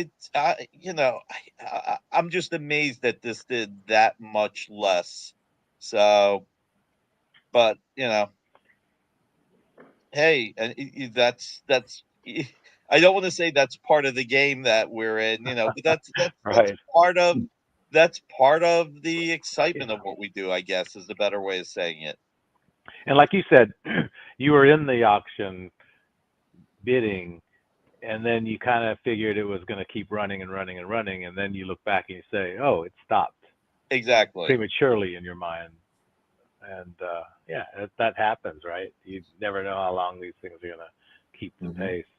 Yeah, I mean, and on this page, I will say, you can't see where my finger's going, but the panel of Daredevil on the top right, and then the next panel of Elektra are just so perfect. And then you get all this emotion with Daredevil in the last panel. Like I said, I mean, look, I'm dragging this on, saying that I'm surprised it didn't go for as much. So, well, just as a reference, those Elektra saga pages with Elektra drawn by Frank Miller. Those panel pages alone are like 18 to 22,000. Yeah. Right? With her in action. So here for two of those, you get one from the original run. Yeah. This sounds like a better value to me. I do think whoever got this got a great deal. By the way, I should say that compared to what the other two pages, not that, those prices were strong. I think I'll put this up. So congrats to the winner. Buy. Still a great buy. By the way, still more than Miller was going for 3 years ago. Still far more than what it was going for 3 years ago. But as Dan said earlier, Miller's on fire. It just is what it is. It just doesn't stop. All right, so I got a little bit of a bias on this one, since it is a book that we co-published with Marvel. But I just think this reinforces, again, the power of someone like Michael Turner, who left a mark. He left this mortal coil too soon. But this is an incredible price for a friggin' beautiful cover. And I think it's one of the highest Michael Turner prices on Heritage. It is the highest. Okay. Yeah. Wow. And it's a Spider-Man Red Sonja miniseries. It's not even like it's in the main title. But if you look at just how awesome these lines are, exquisite. That's a perfect term for the Red Sonja, and it hits all the marks. It went higher than I thought. I really thought it was going to be a $30,000 cover, and I thought that was the high end. But it's beautiful. There's only 5 of these, so whoever won it, congratulations! You kicked my butt, and I'm happy for the winner and happy for the consigner. Yeah, indeed. That's it's a special cover. That's for Yeah. sure. The composition's Like great. I said, I'm biased on this one. By the way, Bill, Michael Avon Oeming wrote this miniseries. Oh, I didn't know that. Yeah. Hmm. And it's Turner pencils, which is, I mean, it's so nice to have. I mean, I wouldn't want to see this piece inked. I think that makes it all the more special. He never inks his own work, because when you see them come to auction, it's like D-Tron or Mickey or some other inker. So if you want pure Michael Turner, you get pencils only. Yeah, Yes. I mean, it blew my mind that it went for this much, but you know what? I'm glad. This is really, really good. It's good for Aspen, you know. Michael's name should continue to stay out there. You know, he was a great guy and a great talent. Oh my God, did it only go for 15K on C-Link last year? Wow. Wow. 3 times higher than that's amazing. All right, now for all of you John Romita Jr. fans that are in the chat, we know you're legion here. So this one. Yeah, there it is. Here's the one that Nick picked to talk about here. Oh my God, this is just friggin' amazing. I sold a few John Romita Jr. pages a few years ago to a fellow collector, and the only thing that makes me happy about that is that I know that he's keeping them. He's not flipping them. And yes, this page is a great page where you kind of got that hint of bondage. But I just can't listen. By the way, just to say, it's not like this is the only John Romita Jr. X-Men page that went for 10 grand. The other page did as well. I think I only picked one. Yeah, there was a title page or something with Rogue on it. I can't remember. Yes, it went for about the same or maybe a little bit more, right? Yeah. I mean, this is just look. I am one of the biggest John Romita Jr. fans around. Okay, and this friggin' blew. I almost said the other F word. This friggin' blew my mind. I'm like, all right, so I'm going to be an old man and say 8 years ago you could get these pages for $600 to $800. 3 years ago you could get them for $2,000. You know, now it's like, what the? I mean, like, there's a couple of artists that have just exploded, and Romita Jr., Frank Miller, and a few others are just like, the prices are just insane. And, I mean, again, it makes me appreciate what I have more, but man, does it make me sad that I couldn't pick this up. I just couldn't rationalize it in my head. I mean, and not only is it a strong price, but it's not like the character. You don't have Wolverine in there. You don't have. Yeah, it's not like it's like a great JRJR page. I mean, it's a good one. I'm not knocking it. Don't get me wrong, but well, you've got all the heroes there. You've got a lot of the X-Men there. That's the one thing, but they're all small. Again, I hate to say it. 15 grand. Jesus Christ. I mean, sorry guys, I cut you both off, but I just needed to double check. Yeah, I mean, like I said, like maybe the tacit bondage there is something that pushed people, but I mean, it's way more than I ever thought it could go for. And I mean, I think going into the live, it was at 8,750 or something like that. So, yeah, sorry guys, I jumped over you, so sorry, I'll shut up. No, you covered it. Yeah, you covered it. You got me. All right. Well, it's a strong market for John Romita Jr. X-Men, that's for sure. I mean, you get Dan Green inks on it too, which I think makes it. It was a good night for X-Men art. You know, there was a cover. Well, if you also count Death of X-Men Colossus. Mm-hmm. There was a Death of Colossus cover, which the cover, which is his face, with just the Colossus. No, that was the John Cassidy one. There was another one, and it also sold pretty strong. It was not from one of I consider one of the main runs, but the interest is spreading out among the X-Men runs. If something is memorable, if a story is memorable or a page is memorable, that's it. Thank you, Jason. Uncanny 390.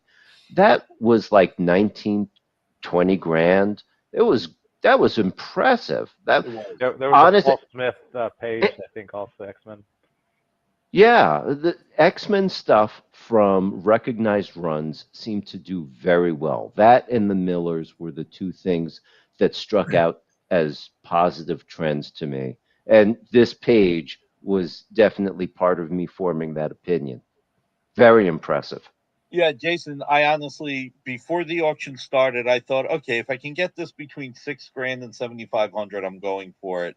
To answer Antoine's question, this was X-Men 190 and 191, if I remember correctly. It was a two-part story where Kulan Goth takes over Manhattan and brings everybody to the Hyborian Age. So that's it wasn't Acts of Vengeance, or it wasn't any major crossover. So look at what Arnois said. Arno Oh my says, yeah, god. I'm guilty. Oh, Arno.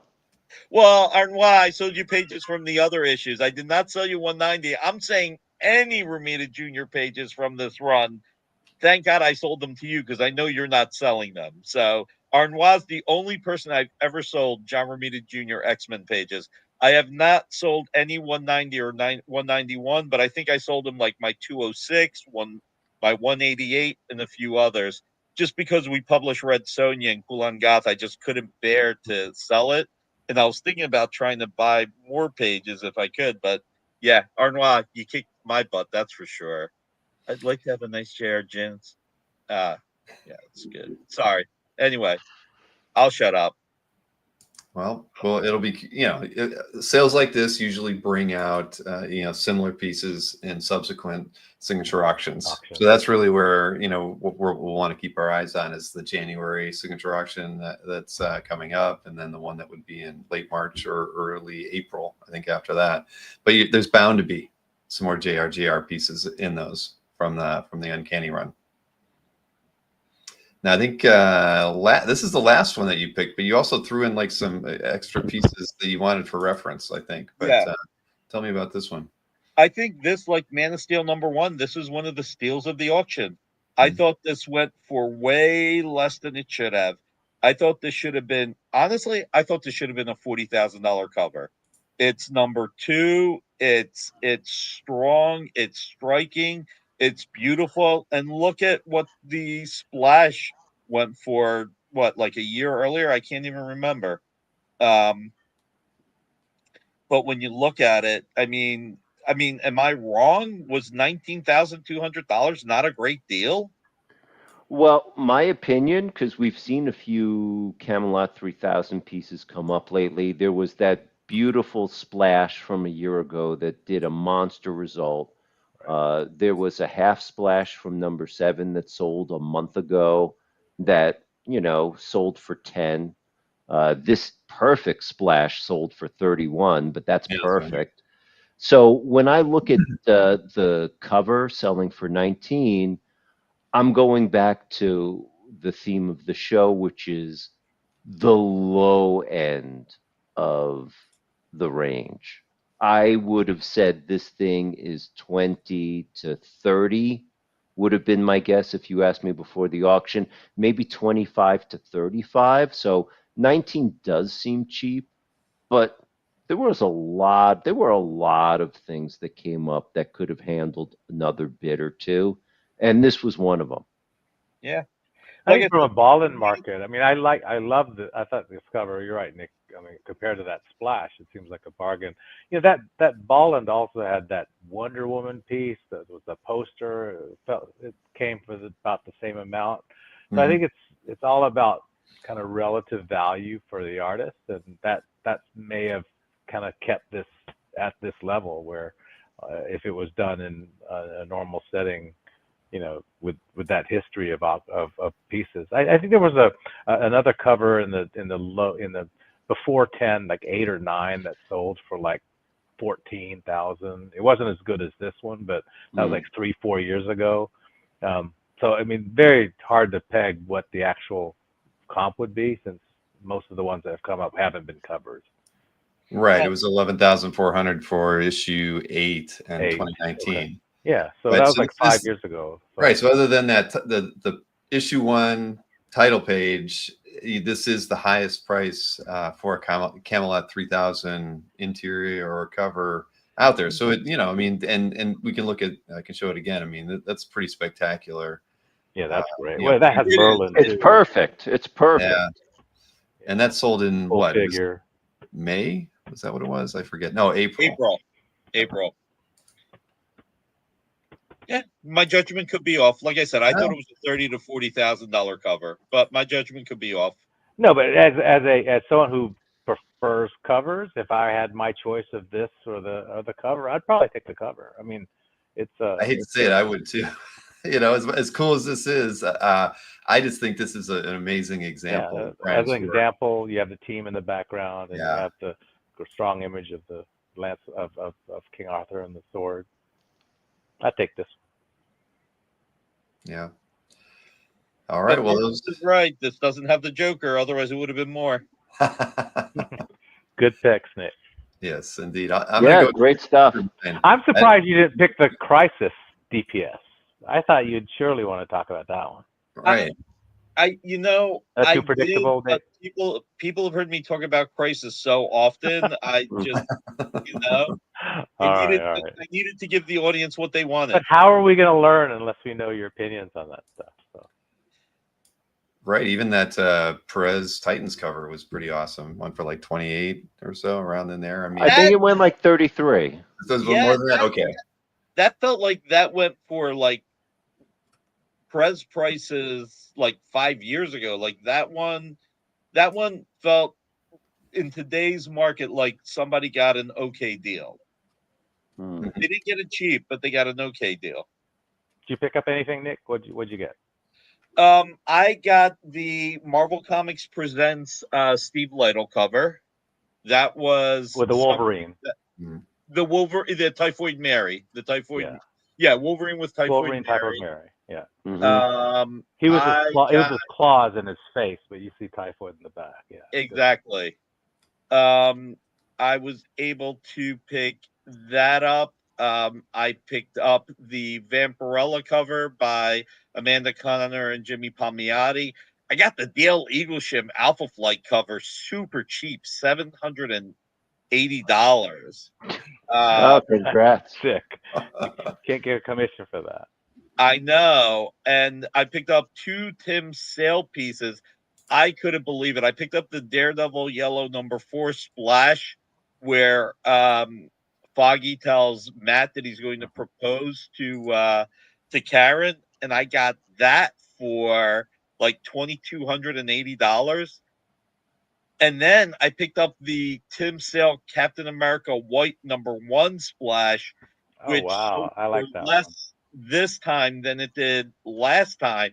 I got that for like $3,300 or something, which the last time it sold, it had all those pieces, so all that lifted the boats, and I think now this was solo, and it kind of I don't think people were really clearing money for the Tim Sale. It wasn't the kind of examples that made people free up the cash. Good eye. They both went cheap. So I'm gonna go quick through mine. Can I do that? Yeah. I just didn't share them with you guys before. Oh, okay. But can we do them quicker? Can we do them quicker than we do ours? Really quick. All right. All right. What do I got here? Because I know we're at the 2-hour mark, but I just figured it was worth. I picked a Jim Lee DC page to start off with, right? Going for $87,000.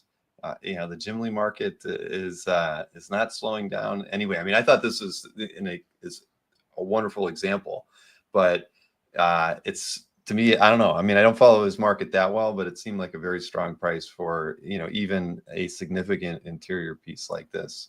I mean, what would a cover go for at this point, from that hush run for Jim? I mean, I can't imagine. And no, I didn't win any of these. I didn't win any lot from this auction. I bid on a couple.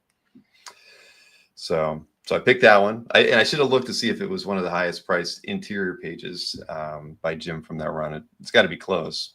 It's got to be close. Yeah, there was a splash that was probably higher, but the rest of them are. Yeah.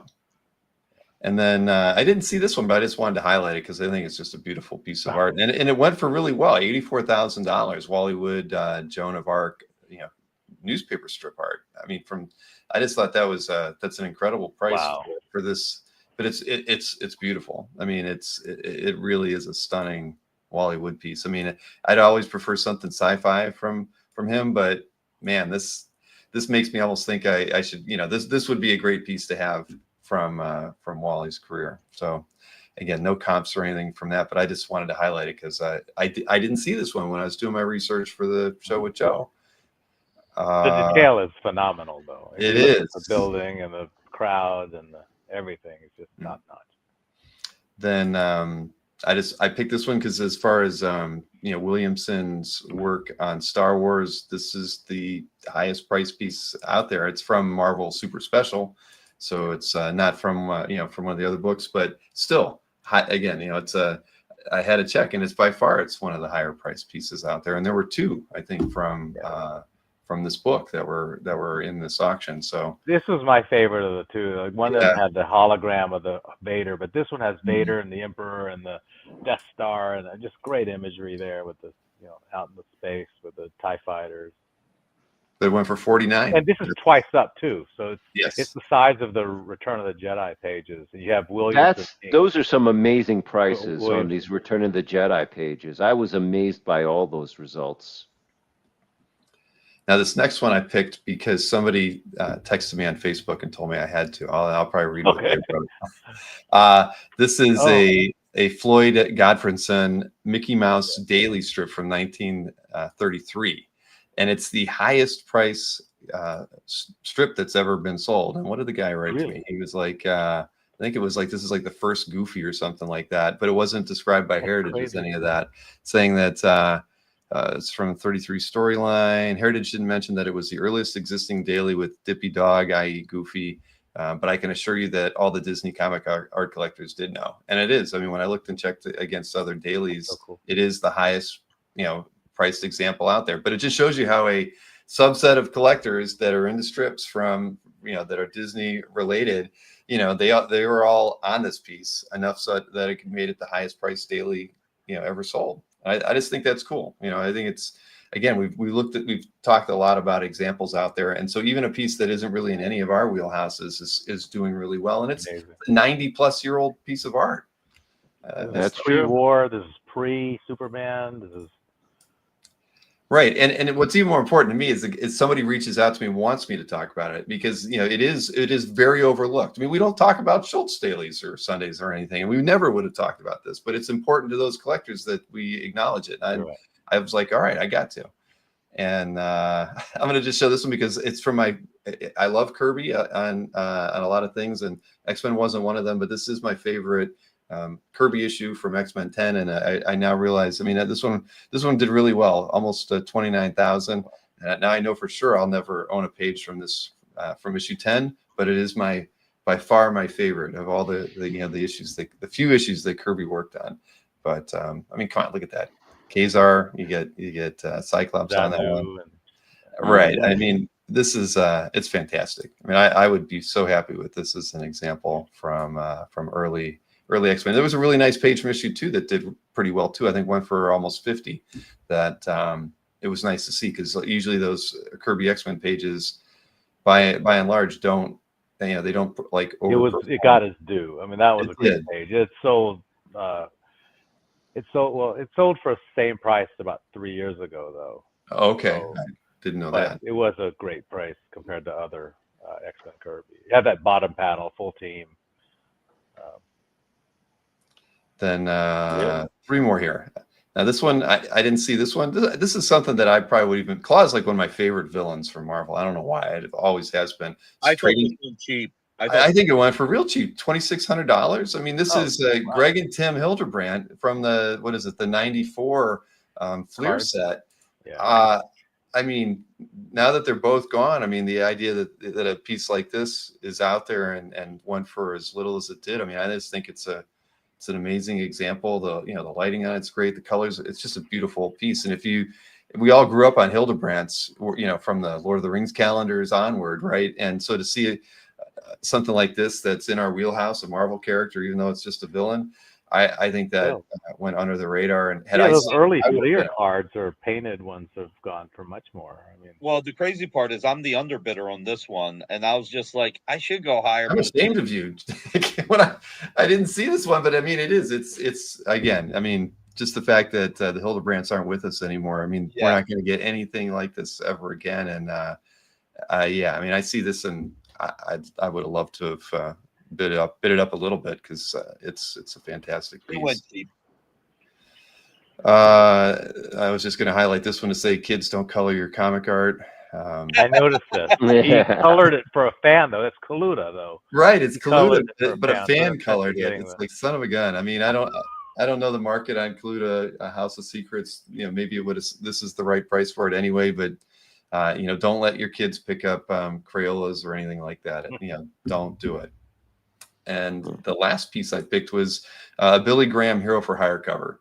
And I had to go check. This is the highest price ever for a Billy Graham cover by far. And, you know, it went for $31,000. I think it's a great example of his work. Somebody who really is a very underappreciated artist. And I just, you know, when I saw that and saw that it was a high watermark for his work, I mean, I felt like it's worth highlighting, because it's a dynamic cover. I mean, what's not to like about it? Billy Graham doesn't get enough attention. I mean, he didn't do as much work, but he is definitely somebody who his artwork is just stunning. It's just unbelievable.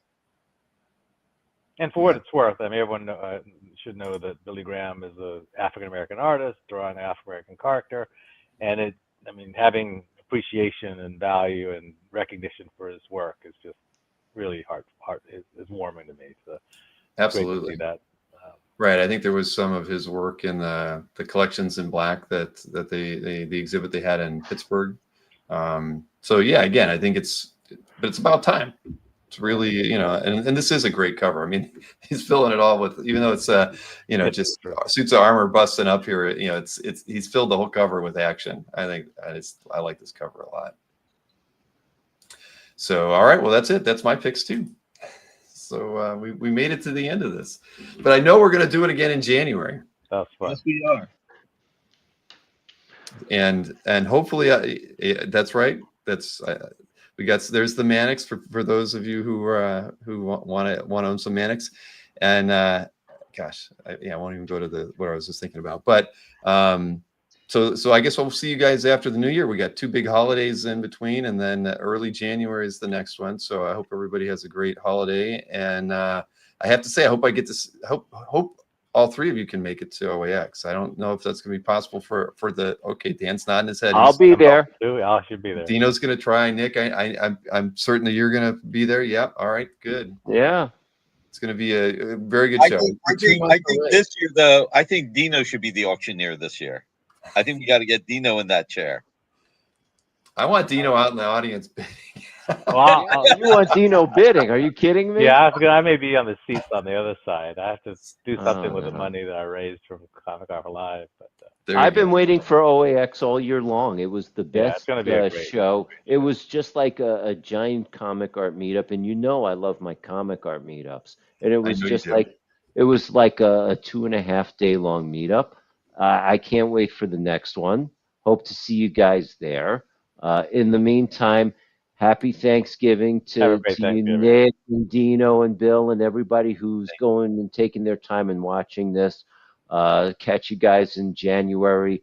Merry Christmas, Happy Kwanzaa, Happy Hanukkah, and all the best. Happy collecting.